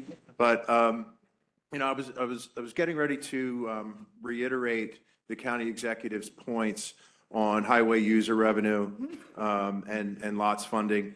But I also wanted to express what I felt while I was listening to the various agencies. That was a sense of gratitude. And, because if you go back to March 26th, if you remember that, the shock and the tragedy that we all felt, it also pulled the best out of us. It pulled us together, and we saw the best of us all working together. So in the spirit of that, I want to talk about how the Key Bridge has affected us locally in the Dundalk area. You're certainly aware of the congestion at the two bridges. In the Dundalk area, we're also home to the Port of Baltimore, a proud neighbor of the Port of Baltimore. We appreciate the growth of the port and the jobs and the revenue and the commerce that it brings, along with Trade Point Atlantic. Deputy Director, you mentioned 3,300 trucks. Well, I've used this analogy before in my talks with Baltimore County's DPWT. Trucks are like water. Trucks will find a route, whether they're legal or not, in order to get to where they need to be as efficiently as they can. So with the Key Bridge collapse, we are seeing trucks using different routes. I know that the county is working on, has worked with me on it to try to figure out better routes. But you have to consider the growth of a port, growth of Trade Point Atlantic, with Trade Point Atlantic now proposing two container berths and creating their own container port. Now, that is welcomed, and the jobs are welcome, and the commerce is welcome, but the impact of that locally for an area that has not been planned. Dundalk was not, it's an older part of Baltimore County, but it has not been planned for that amount of truck traffic. So we need a more comprehensive plan than what we have on the table now. And I think it's going to involve partnership with SHA, the port, and our DPWT. And I hope that we can forge a really stronger relationship on that front. Now, the county, under the leadership of then Director Walker, used some technology to rate roads in Baltimore County. And we were given a heat map of these roads. The worst roads in Baltimore County were in red, and then I think the best were maybe in green. The 7th District in Baltimore County, almost all red. Yet, because of lack of funding, we only got about 3.5 miles of road resurfacing in this road resurfacing season. And we're talking about 3,300 trucks coming into the community on a daily basis. Trucks put a lot of pressure on roads. So there has to be a comprehensive plan for the area as the port and Trade Point Atlantic grow. And I'll leave with one final point, which is an ask, and also a point of gratitude for me, is the decision was made after the collapse of the Key Bridge to suspend the toll for trucks using the turnaround coming out of the point going down to Broning Highway. Thank you, sir, for knowing what I'm talking about. And I know that suspension has been extended, which is a great thing and is the right thing to do. My ask is that there is serious consideration taken to removing the toll for trucks not using the bridge but using the turnaround on a permanent basis when the new bridge is open, hopefully in 2028. And I would hope that we could bake, as the pro formas for the construction of the new bridge are developed, take out what is it, less than $500,000 of revenue, take that out of the pro forma and eliminate the toll for the turnaround, so we can keep trucks where they are supposed to be and not on our roads in Dundalk. So with that, I'm going to wrap up and just thank everybody. Thank you, Mr. County Executive, Mr. Secretary, and your team, and the Baltimore County team here. Let's continue to work together. Thank you so much. Thanks. Delegate Forbes. Thank you so much. I'm Delegate Kathy Forbes. I represent District 43B, which is the Towson area where you're sitting today. Welcome to my district. Thank you, Mr. Secretary, County Executive. Today I support all of the county's executive's priorities. I sit on appropriations, so I know the fiscal constraints are real. I know that you're being asked to do more and more and more with fewer dollars. And so I am pledging to work with you to make sure that we can continue our programs and make them more robust. Ms. Neiser, I really appreciate all the help that your office gives us with the MVA, and Holly, I really appreciate all of the quick responses we get for my constituents from your office. If you'd indulge me for a moment, my district, it has the loop bus. So we are the one area where people can hop on and hop off and get around. And I know what it means to my constituents, so I'd ask you to look at the LOTS funding so that we can expand that to our neighbors in Owings Mills and Catonsville and Sparrows Point. I worry with the current funding, we won't be able to even maintain what we have today. I have a constituent with developmental disabilities who rides it every day, everywhere he goes. And whenever I see him, he tells me where he needs to go. He needs to go to Green Spring Station next. He needs to go somewhere else. So it is really used. We have the oldest or the largest portion of senior citizens in Baltimore County. More than 25% of our citizens are senior citizens. So expanding lots will help people maintain their life when they have to stop driving. I also support fully funding the Red Line and including the Eastern Baltimore County Access Study. I lived in Seattle and I lived in Washington, D.C., and I didn't own a car when I lived in those cities, and I could get everywhere I needed to go. That is not possible here. And that east-west connection is so critical to making sure people can get to opportunities. One last thing, and Senator Hedelman mentioned it briefly, a crosswalk across Charles Street in between Stevenson Lane and Woodbrook. People living on the east side of Charles Street, across Charles Street where there's no crosswalk and no safe way to cross to go to the west side to get to Lake Roland Park. There's a trail entrance there and use the trails.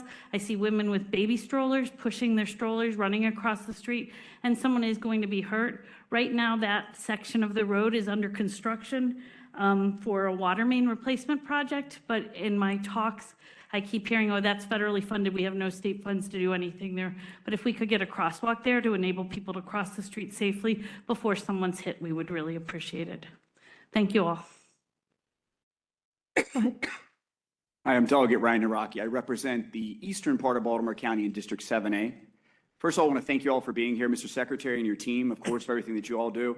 Mr. County Executive, of course, always working in partnership with your administration as well. So thank you for everything that's going on. I have some asks, but I want to start off with some thanks and gratitude first, because I think it's important. There's a lot of good things that are going on, not only at MDOT, but throughout the state. I have the pleasure of sitting on the Environment and Transportation Committee, so I get to see many of the team here on a regular basis. First, I want to thank you, Mr. Secretary, and the team at MAA for what is going on at Martin State Airport. That is a big deal for my district, not only for my district, but it's a regional job creator. So it's very important that we maintain that airport and continue to progress forward, not only to have further commercial opportunities there, but to keep that flying mission there. So first, thank you for that work. I want to thank Administrator Arnold and her team for the work that they're doing with the Middle River MARC train station. That is a big deal for my district and for the region. It is one of the only heavy rail stations in the entire Northeast corridor where passengers have to go across the track to access trains, and that's just a dangerous situation. I really appreciate the work that we're doing to hopefully correct that situation as quickly as we possibly can. I realize that is an expensive project, but that's a big deal for Eastern Baltimore County to get that corrected. And then finally, I want to thank Mr. Secretary and Administrator Pines. I've been talking to the administrator a lot here recently for all of his work with respect to many of the corridors in Eastern Baltimore County. I have the privilege of representing, or maybe it's not the privilege is the right word. I have the unfortunate privilege of representing some areas that were on the list that the county executive pointed out to be some of the roadways in Baltimore County that have the most fatalities. And that's Pulaski Highway, that's Eastern Boulevard and Bel Air Road, or either I represent them in full or in part with some of my colleagues from District 8 and District 6. Administrator Pines, thank you for the work that you're doing right now on Eastern Avenue for those pedestrian improvements. But I do want to talk a little bit more about Eastern Avenue because I think that those pedestrian improvements are an important first step, but I do think that they are just a first step. There is an area of Eastern Avenue roughly around Martin State Airport around Maryland 43 and Eastern Avenue, where that area comes together, that has been particularly dangerous over the past year or so. Many of those, I think it was like 10 fatalities that were listed on that list, are right in that corridor. It's in a very defined area of roadway there.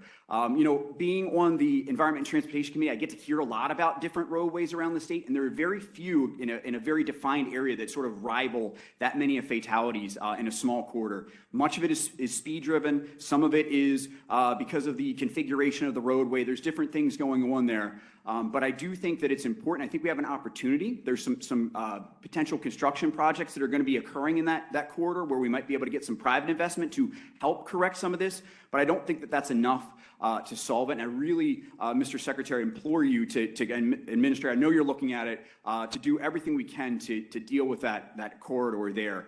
You know, unfortunately, just a couple months ago, for instance, we had a very tragic incident where one of our National Guard members was tragically killed there. We've had several other fatalities, lots of very bad crashes in a really small space of roadway there. So that's number one.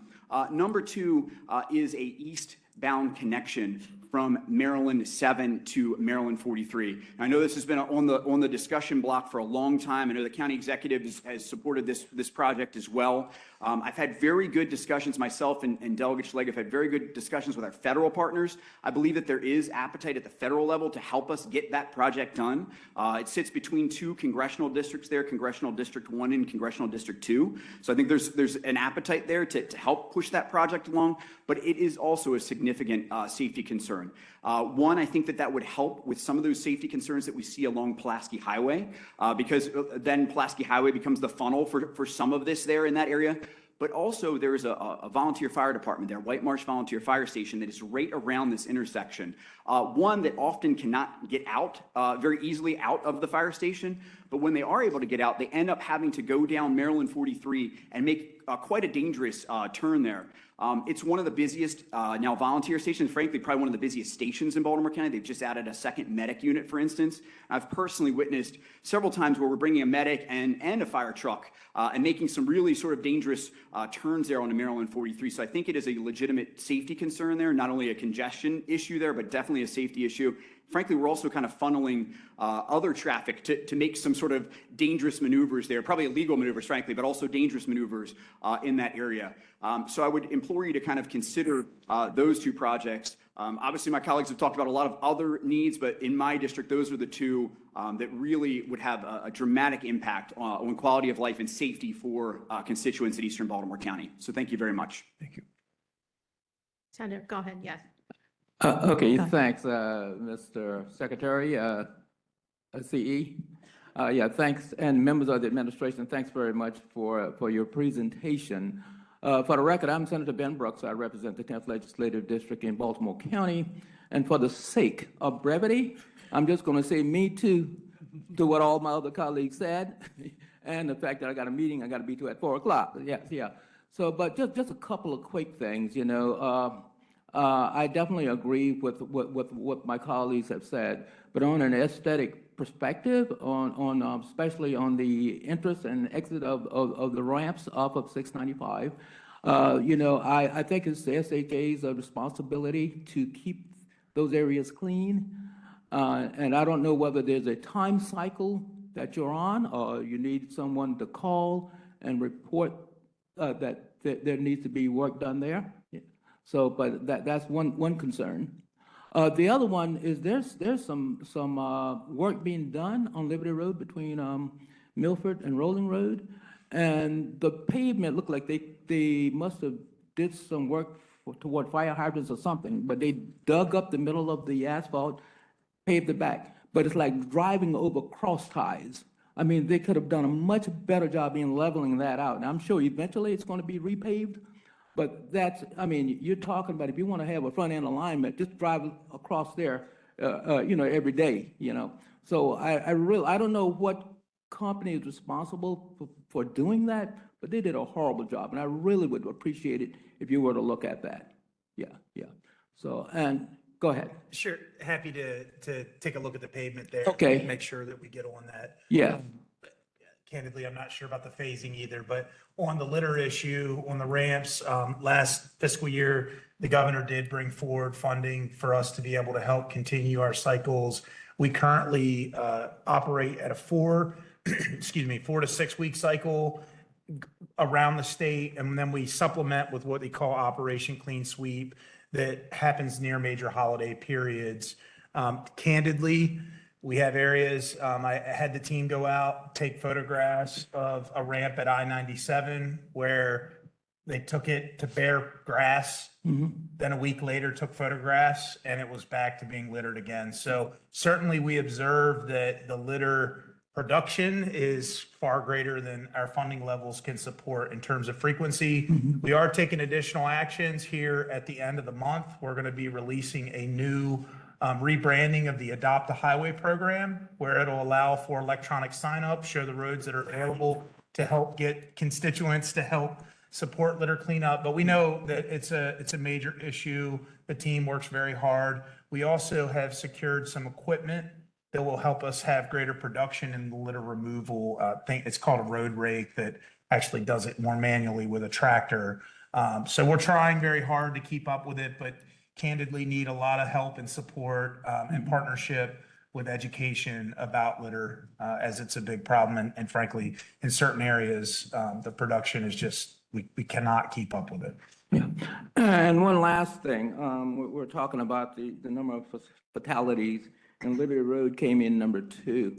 And I want to know, what can we do to mitigate or reduce the speed on the, what we call the Liberty Road Speedway, because folks go up and down that at high rates of speed. And I'm sure local officers can get involved. The state should be able to do something, maybe some traffic calming, raise crosswalks, for pedestrians, something to get folks to slow down a little bit, because that's a major problem. Councilman Young? Okay, thank you. Oh, I'm sorry, sir. I thought you're good. I'm done. I'm done. Yeah. Thank you, everyone. Councilman Young, District 1, Baltimore County Council, Secretary Wiedefeld, County Executive Olszewski, thank you for being here and for your staffs for all the work that they do. I have a few notes like all of my colleagues have. I did want to bring up, since it was discussed a little earlier from Secretary Pines, you were mentioning about the lot funding and the formula that was used previously, sorry, Ms. Pines, my mistake. You mentioned it, but I was just trying to clarify too. There hasn't been a formula in the past, and then moving forward, you're working towards a formula? So there wasn't previously a formula. We spent the past couple of years going over what a formula could be, and FY25, the current fiscal year we're in, is the first time that we're using it. So the lots funding that we're receiving as a county, this is? Right now, this is as a result of the new formula, yeah. Got it. So there is I know it's not enough, but there is a 400% increase in what you guys had before. Right. So the formula is recognizing the service that's being provided. Understood. And I just echo the concerns that have been brought up from the county executive and my colleagues too, about looking at that number and thinking about population and what we're receiving compared to other jurisdictions, echoing that same concern, and possibly a conversation beyond this about how that formulation was made and what we're looking at in terms of the county. And while we have received more than we have in the past, why that number is the one we have this year using a formula like that. Yeah, absolutely. We're happy to do that. And we do recognize, again, we have made very clear when we did this, it's going to be an ongoing conversation. At least we have something transparent to point to, which I didn't have any of that before. So I appreciate it's a good first step, and there's more work to do. Thank you. Yeah, just echo, Councilman, thank you. It's been a big topic of conversation these past, so we appreciate having a formula. And so thank you for heeding our calls on that front. I think, as with all formulas, I think we are happy to provide feedback and any opportunity to. We haven't yet hit the perfect formula. But thank you for providing one. So thank you. And since I talked about that first, I'll go through the other things relatively quickly. I wanted to bring up the same thing that my other colleagues brought up about the fact that we have missed out on what we believe we've missed out on highway user revenue over over close to 20 years now. We're moving up on upwards of 20 years, where we should have received or potentially could have received upwards of $400 million to going towards multiple projects around Baltimore County. That played into the question I was going to ask about the lots funding, which we've already discussed. I wanted to also point out that we have also been asking for, one of our priorities for consistent number of years has been the Dole Field interchange. And while last year it was reduced considerably, And then we had our colleagues, and thank you from Annapolis, fighting for us to try and get funding put back in. That funding was taken out of this year's CTP. So coming back to you and saying that while it is still a priority, we still know the impact that we know it could do once it's completed, but we can't do it without your support and your funding in order to complete it. So I want to make sure that I'm just bringing that to your attention. And on top of that, the Red Line project that has been brought up a number of times. Thank you all for restarting it. Thank you for making the commitment and recognizing the value that it has for not just Baltimore City, not Baltimore County, not even Harford County, the entire region, in making that commitment to restart it. Originally, it took over 15 years to get to a point where we were close to breaking ground. And unfortunately, and if you belabor an opportunity, my first hearing as an elected official 10 years ago was to hear from the previous governor's Secretary of Transportation explaining to us why they were canceling the project. 15 years to get it started, 2 months to kill it. And they told us over and over again that it did not meet the governor's measure of cost affordability. I don't think we ever really figured out what that measure was. And I didn't realize it was too young at the time, too new at the time, to recognize it was my job to ask, what was that measure? If that's what you're using to kill a generational impacting project, what is that measure? Say that to say that we have experienced through the collapse of the Bay Bridge a challenge to our understanding of what permanence is.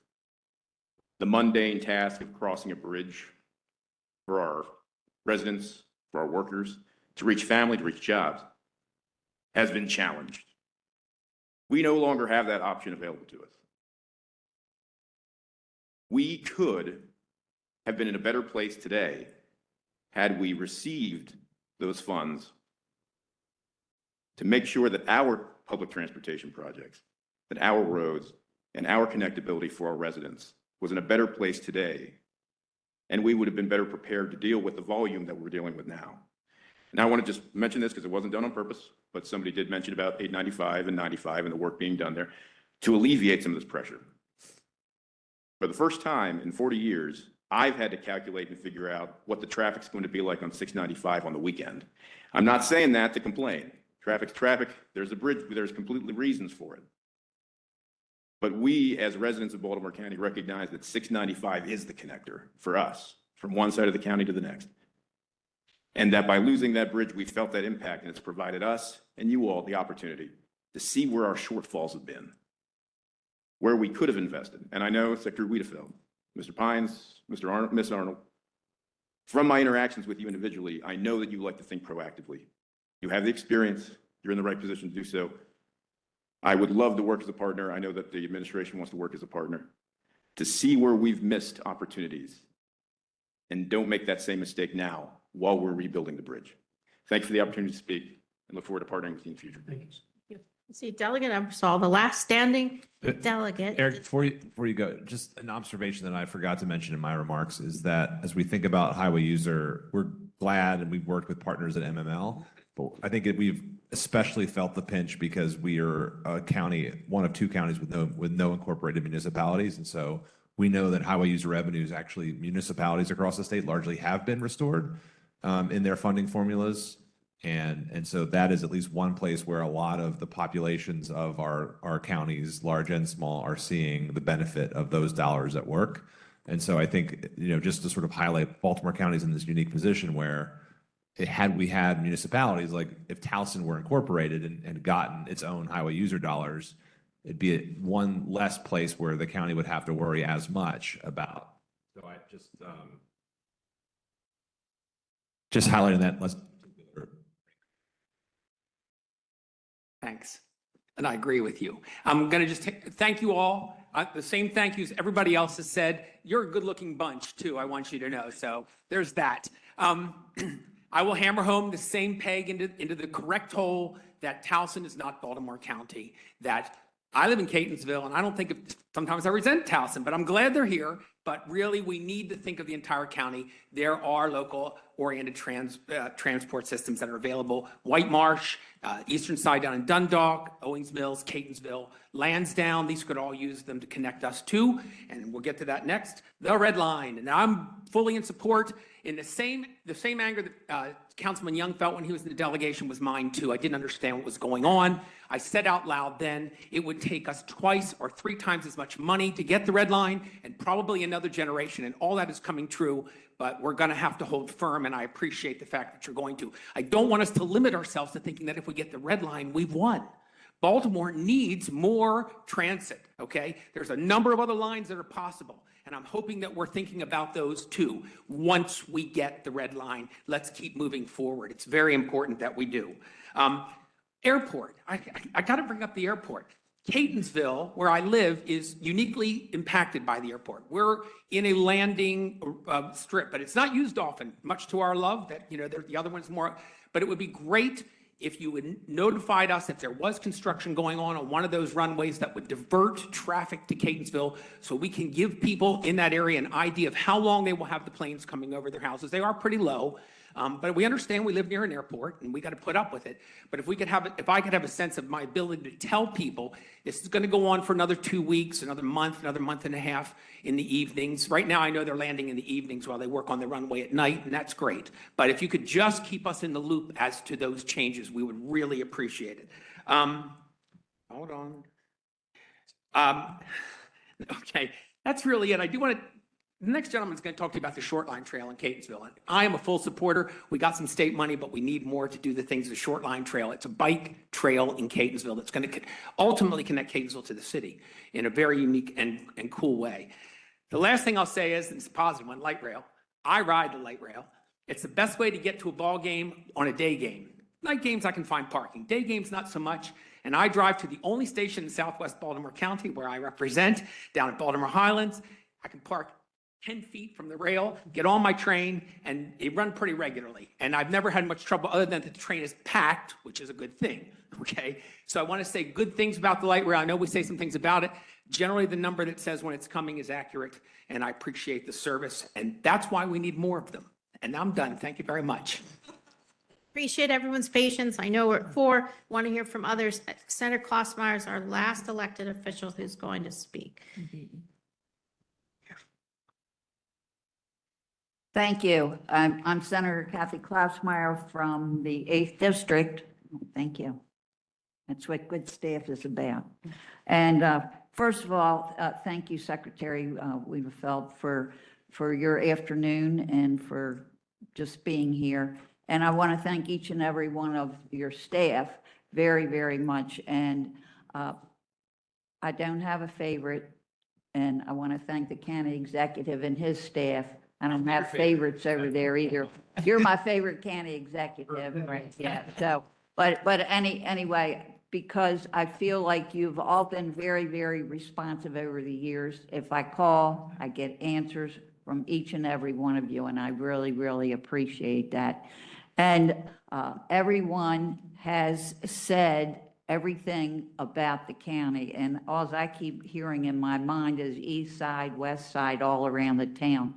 And I think we've hit upon almost everything there is, and I appreciate all of the efforts and everything that you have all done for us, and it just makes life a lot better to know that we have working partners with the state and the county. So with that, we all know that transportation infrastructure is the backbone of our economy. We all saw that when the bridge fell, and for a while we couldn't even get our things out of the port. So thank you for getting that together as quickly as we did. And I appreciate, again, all that you all have done. And I am just going to cut the rest short because the day has gotten long. So thank you. All right, thank you. And I know Bradley's been waiting patiently on behalf of Councilman Mark. So go ahead, Bradley. Yes, hello. I'm Bradley Lang. I'm here from Councilman David Mark's office from the 5th District, which is in eastern and northeast Baltimore County.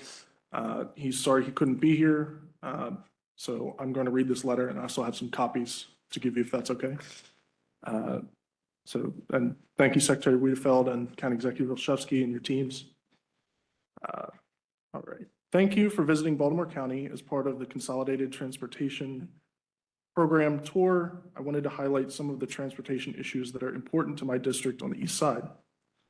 First, the construction of an eastbound connection from Philadelphia Road to White Marsh Boulevard is critically important. Every day, there are bottlenecks in this area because this vital connection was never constructed when White Marsh Boulevard was extended in 2006. The White Marsh Volunteer Fire Company considers the completion of this project of vital importance in providing emergency services. Second, we support funding to improve safety on Bel Air Road in Kingsville near New Cut Road. A citizens task force worked with State Highway Administration to identify improvements that should be advanced in the CTP. We also urge SHA to continue to work to improve safety on this route. Third, we implore SHA to continue to work towards improvements along the Eastern Avenue corridor.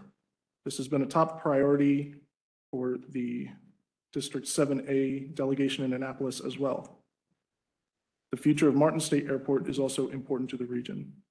I also ask for the Maryland Department of Transportation to allocate funding to complete the Northeast Trail, a project first identified as a county priority more than a decade ago. Thank you for your service on behalf of the citizens of Maryland and for the responsiveness of your staff on many issues. Sincerely, David Marks, County Councilman. Thank you. Okay. Hi, sorry, I jumped ahead, so you're going to have to wait a minute to hear about the short line. I'm Rona Cobell from the Baltimore Banner, and I just have two quick questions. This is a draft plan, so can you tell us when is going to be the final plan? Yes, we will submit it to the General Assembly January 15th. Okay, January 15th. Okay.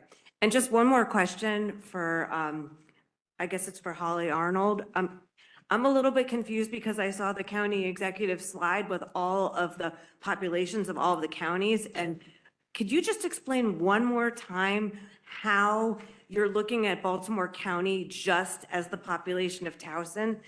Is that correct? So when we look at the lots funding formula, it's based on a couple of things. I mentioned them previously, but we look at boardings, which is 30%. We look at revenue vehicle miles, so how many miles they're traveling, which is something that when we looked at our rural counties, that mattered quite a bit for them. We also looked at revenue vehicle hours, again, a kind of different metric there, looking at basically service provided. And then the final metric, 10%, is the percentage of population living in poverty. And that's really trying to get at equity. And so this is pretty similar to the federal formula, how the federal government distributes funding. It's not exactly, but we've used a lot of the metrics that they use there. And so we're using that to help us distribute the federal formula dollars. And we're looking at the service area that is provided. So that's not just in Baltimore County, that's in every county. I think if you looked at Anne Arundel, the population that we're looking at is much lower than the population of the county because the area that they provide service is smaller than the total population of the county. Is it the fully right answer? I think I've acknowledged that we need to keep looking at the formula. It does prioritize service that is already provided, which is the same way the federal government does. If you start new service, the federal government has you fund it yourselves for the first 3 years. And then after that is when you start getting the federal formula dollars that follow it. So again, maybe not exactly the right answer, but I think we've acknowledged we need to keep looking to get the correct formula there. Well, that's much more clear. So thank you. Nancy, go ahead. Hi, I'm Nancy Hafford, and I'm the Executive Director of the Towson Chamber of Commerce. So I'm not an elected official, but I bring in a lot of tax dollars with our business. So I want to thank Delegate Forbes for mentioning the loop and how important it is to our community. I have over 94 restaurants within a 1-mile radius. I've got over 200 retail shops, and they bring hundreds and hundreds and thousands of jobs into the area. And I couldn't imagine, like the county executive mentioned, there's been almost 200,000 rides on that. If we took those people out of those businesses and they wouldn't support it. So I'm just going to keep it short and sweet because I know this has been a long day for all of you, but you show us the money, we'll show you the money. I'll end on that note. Thank you. Go ahead. I'm Robert Krasnansky from Catonsville Rails to Trails. Catonsville Rails to Trails advocates for the continued support and expansion of safe, accessible trail networks and increase bike and pedestrian infrastructure throughout Catonsville and the greater Baltimore area. Thousands enjoy our trails each year, which connect neighborhoods, provide safe routes for students, and support the vitality of our commercial centers. As a community-based nonprofit, Catonsville Rails to Trails is critical in creating safe spaces for recreation and active transportation. Our current projects and past successes include converting the number 8 streetcar line from Frederick Road to Edmondson Ave into a public paved shared use path, and converting several sections of the Catonsville Shoreline Railroad into public shared use paths called the Catonsville Shoreline Trail. We've so far converted 2.2 miles of the original 4-mile CSLR. The Beachfield section of the Catonsville Shoreline Trail is our newest section, completed this past August, and is the first section in Baltimore City. Our plans for the Catonsville Shoreline Trail still face several large obstacles. Connecting the Maiden Choice Lane section to the Beachfield section by relocating Charlestown Senior Living's property fence and rebuilding the original railroad embankment. Connecting the Meller Lane section to the Spring Grove section. As mentioned, this is the Bloomsbury project. The railroad previously traveled underneath the Bloomsbury Ave, but in the 80s, the bridge spanning the railroad was removed and infilled. Baltimore County is working to overcome this obstacle through a project that would infill the existing trench that the trail sits in, gradually building up the trail up to grade at Bloomsbury Ave. Our third obstacle is connecting the Spring Grove section to the Shady Nook section. These two sections of the Catonsville Shoreline Trail are separated by Interstate 695. The railroad formerly spanned the Beltway with a railroad bridge, but it was removed in the 80s during highway expansion. We aim to see the trail reconnected via pedestrian bridge over 695. Our fourth obstacle is protecting our trail users at high traffic intersections through the installation of raised crosswalks and hawk beacons at Montrose Ave, Dutton Ave, Oakdale Ave, Bloomsbury Ave, Maiden Choice Lane, and South Beachfield Ave. In addition to CRTT's plans, we're also supporting the efforts in Baltimore City for the completion of a trail proposed in the 2015 Baltimore City Bike Master Plan, which would connect the Catonsville Shoreline Trail to the Gwynns Falls Trail using the remaining city-owned Catonsville Shoreline Railroad through Loudon Park Cemetery and the Claremont Branch Railroad. The Claremont Branch is currently being targeted for the MTA's Penn-Camden connector, and we hope the project can be built as railroad trail to enable this connection. These efforts in total will create a 5-mile shared use path connecting Catonsville and its many amenities such as UMBC and the Patapsco Valley State Park to the planned Baltimore Greenway Trails Network through properties owned by the county, city, and state. Every year, thousands of people ranging from children to seniors utilize our trails, making them integral to the fabric of our community. However, there remains much work to be done. We stand with our elected leaders in Baltimore County in advocating for increased funding to support connectivity projects and multimodal transportation solutions. We continue to support the county's efforts with the implementation of the adopted 2024 Bicycle and Pedestrian Master Plan. We ask the state to prioritize long-delayed active transportation projects that are the lifelines of healthy communities. We urge the Maryland Department of Transportation to continue and expand funding through programs like the Kim Lamphere Bikeways Network Program. Completing the Catonsville Shoreline Trail and the 2024 Bicycle Master Plan will not only increase local accessibility, but also advance statewide goals of sustainable transportation, economic growth, and equity. We hope you will consider these projects in this iteration of the Consolidated Transportation Program and expedite their implementation through targeted capital planning and additional grant funding. The support of MDOT is essential to realizing these crucial enhancements for our community. Thank you for your attention and commitment to supporting safe, sustainable transportation solutions for Maryland's communities. Thank you. Thank you. Go ahead. Hello, my name's Dave Conrad. I'm not an elected official. I'm a resident of Baltimore County and a business owner. We're deeply rooted in Baltimore County. My wife and I own a 5th-generation family business. We've been there a long time. I first want to start off just, elected officials have an opportunity in their professional capacity to meet with a lot of these folks that are here today. So as a resident, super appreciative of the ability to have these conversations. I do want to just highlight on what some of the other folks have said in terms of responsiveness. Director Pines or Administrator Pines, your staff has been fantastic. Ms. Claudine, Ms. Aaron, very responsive. Ms. Buckler, and then obviously Ms. Walker before when you were in DPWT, Director Ruffle and Chief Daniels. Again, There's a lot of things going on in Baltimore County. There's a huge number of things going on at SHA. Same thing with the county executive, Mandy and Patrick, with the Office of Engagement. So as a resident, just one person, coming into this process and having this conversation and being able to get, responses like we're the only issue on the table is a pretty big deal. And I can tell you from the community side, that's really important, that we see that, because again, a lot of the people in this room, you guys have an understanding of, things take time. We've got $1 worth of funding that we're trying to spread over $100 million worth of projects, all of them, which are just as important as the last.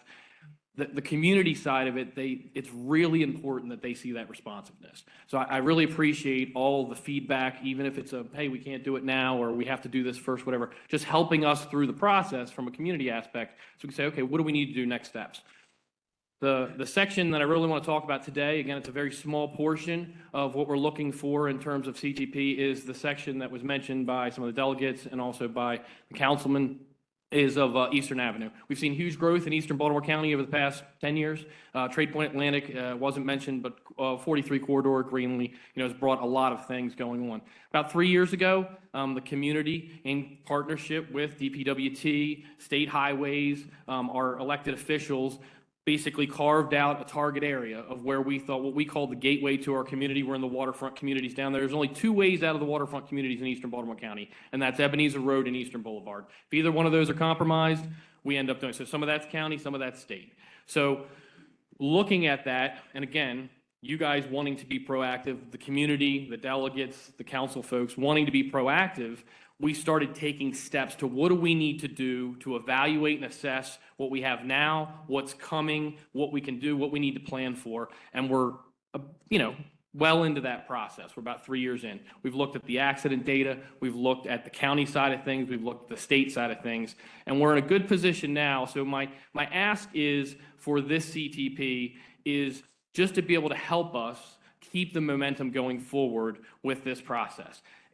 What the number ends up being is what the number ends up being. But where we are now is we've got private investment from the construction projects, the development projects that are there, millions of dollars that are coming down from in state highway improvements in this small section. We're talking less than a mile of roadway.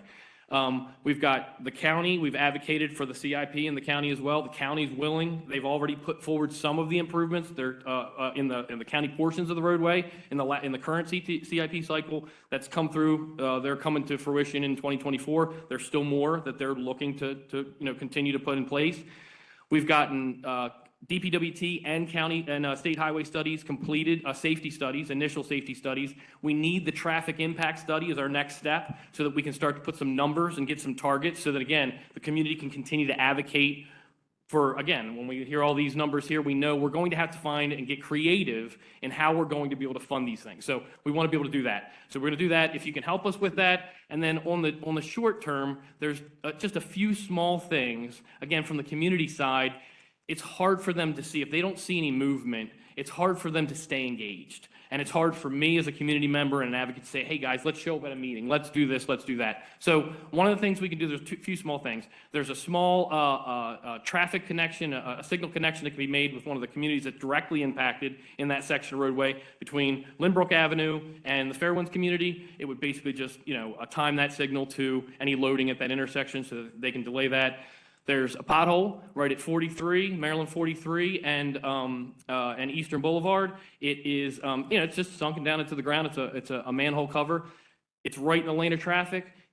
Everybody wants to go around it because that's what you do, and it puts you right into the acceleration lane from 43 going into eastbound. So now you've got someone accelerating, you've got somebody going around. It creates a problem. Again, it's not something we need a study for. It's something we can, put in the pipeline to get fixed. Going forward. Those are some small, simple things that we can do to just kind of show the community, look, this is what we're working towards. And while we're doing that, we're also going after bringing things to concept, going after, bites of, land acquisition, whatever we need, as we go through that process. So that's what I would ask you to do. If you look at the data, again, it does support what we're doing. We've had 0 deaths and fatalities in this specific section of roadway that we pulled. 3 years ago, and now, again, we've had 4 just in this section of roadway in the past year. So again, I really appreciate all of the feedback, the cooperation, the partnership that everyone here has provided to our community and to us as residents. And I would just ask that you would prioritize that partnership going forward. Again, not necessarily monetary, but just getting that plan together. So like you said, you talked about our Administrator Pines having big plans still at SHA, but again, we have to be ready for them, is what you said. And that's what we need. We need that impact study. We need those plans and those concepts in place. So if and when the money does become available, either from SHA, the county, we've got a commercial revitalization district, but then there's other funding opportunities within that section that we've put in place as a community and advocated for. We want to be able to be ready to kind of step on the gas if and when we get there. So I appreciate the time. Thank you. And we'll follow up on those 2 issues with the district office. Yeah, thank you. I appreciate that. Yep. And Dave, I just want to say thank you for both the persistence, but also the professionalism with which you represent your communities, both at the town halls and interacting with the agencies, but also here. It's a model for, I think, how the engagement should work. So, and I appreciate, putting us in the priority letter this year. That was a big step forward for us. So again, we appreciate it. And if there's something we can do to help you move that forward, please let us know. We're absolutely willing to do that. Thank you. Thank you. Next. Hi, I'm James Pizzaro, just here representing myself. But I am a member of Baltimoreans for People-Oriented Places. I'm a homeowner here in Towson and a frequent CityLink Red rider to and from the city. Thank you for all your hard work in the face of serious budgetary constraints and for the opportunity to speak. My comments will be brief and just echo the comments from our elected officials regarding the importance of high-quality transit service in Baltimore County. MTA recently released draft recommendations for their transit plan called Be More Bus that is intended to identify bus service improvements that could be possible with expanded resources over the next 10 years. The interactive website for this plan notes that for an increase in bus service in the Baltimore region, MTA would need to construct a new 5th division. Unfortunately, not only is a 5th facility still unfunded, redevelopment of one of the MTA's 4 existing divisions, the Eastern Bus Facility, is now on the chopping block. The existing facility is described in this CTP on the project's purpose and needs summary statement as obsolete, severely constrained, and cannot adequately support MTA's current fleet. Yet its funding is slated to be deferred indefinitely. While MTA is trying to plan for the future and publicly solicit feedback from riders and would-be riders of Baltimore's bus system about what they would want to see, the state is poised to shirk its responsibilities to the tens of thousands of people who ride the bus every day, not to mention all the agency's employees who have to interface with obsolete and inadequate infrastructure during their workday. It's fiscally and morally irresponsible for the state to simultaneously put out a transit plan that calls for more bus service, while knowing full well it can't adequately support its current service. The solution isn't to pause work on Be More Bus or alter its objectives, but rather to allocate the funds needed to support the current bus fleet and support the development of the new facility the agency needs to make transit in Baltimore a faster, more frequent, and more reliable transportation option for more Baltimoreans more often. Thank you again for your time. Patience. Hi. Thank you for the opportunity to speak today. I'm Audrey Sellers. I'm commenting to express Disability Rights Maryland's concerns with the CTP draft, which proposes cutting substantial funding on projects central to helping Marylanders with disabilities travel safely and access their communities. We urge you to commit to fully funding the MTA to meet statutory requirements for state of good repair, prevent cuts to pedestrian safety projects, and increase funding for Mobility Link. We propose 3 main changes. First, we urge MDOT MTA to prioritize restoring funding for state of good repair. The draft CTP proposes deferring crucial projects, including 81 new metro elevators and escalators, ADA improvements to bus stops, and more. The draft budget, if enacted, will violate the Transit Safety and Investment Act, which set funding mandates to address the backlog of MTA repairs. Secondly, we ask that MDOT prioritize funding for projects that improve pedestrian safety. Complete Streets makes roadways safer for all users through improved pedestrian infrastructure, traffic calming, and mobility lanes for cyclists and wheelchair users. Yet the CTP draft proposes cutting funding by 11%. It also suggests cutting funds for the sidewalk program by $15 million. Since road fatalities have recently increased, Marylanders with disabilities desperately require safer and more accessible streets and sidewalks. Third, the draft doesn't provide adequate funding to improve MTA's paratransit. MTA needs to modernize the Mobility Link tracking and navigation system as well as the fleet. There's no live tracking like Uber. Customers are informed about their ride status through inaccurate and outdated technology. Mobility Link system cannot account for sudden road closures, crashes, or traffic, making trips longer than necessary. Additionally, customers, especially those using mobility devices, often experience uncomfortable and even painful rides. The draft allocates funding new vehicles, but the models are essentially the same as the current fleet. We ask you to allocate sufficient funding to explore better options that are comfortable for all paratransit customers. Thank you for considering the input of DRM. Thank you. Thank you. And last but certainly not least. Aaron. All right. Good afternoon, everyone. and Thank you so much. I'd like to first start out by thanking the Secretary in every one of the modes at the Maryland Department of Transportation. Over the last 10 years, each one of you has helped in the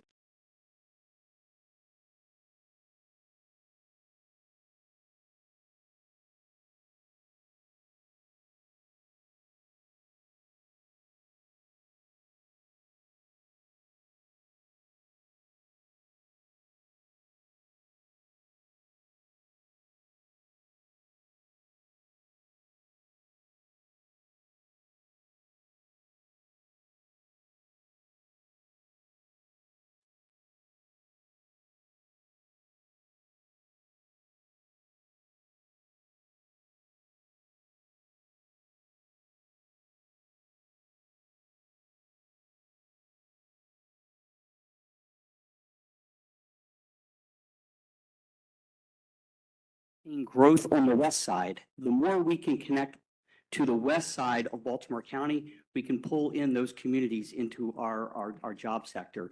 Local Link 163 and 63 are proof of that as well. And lastly, I'd like to close just to underscore the importance of lots funding. We're working with Baltimore County and MTA on a circulator service within Trade Point Atlantic.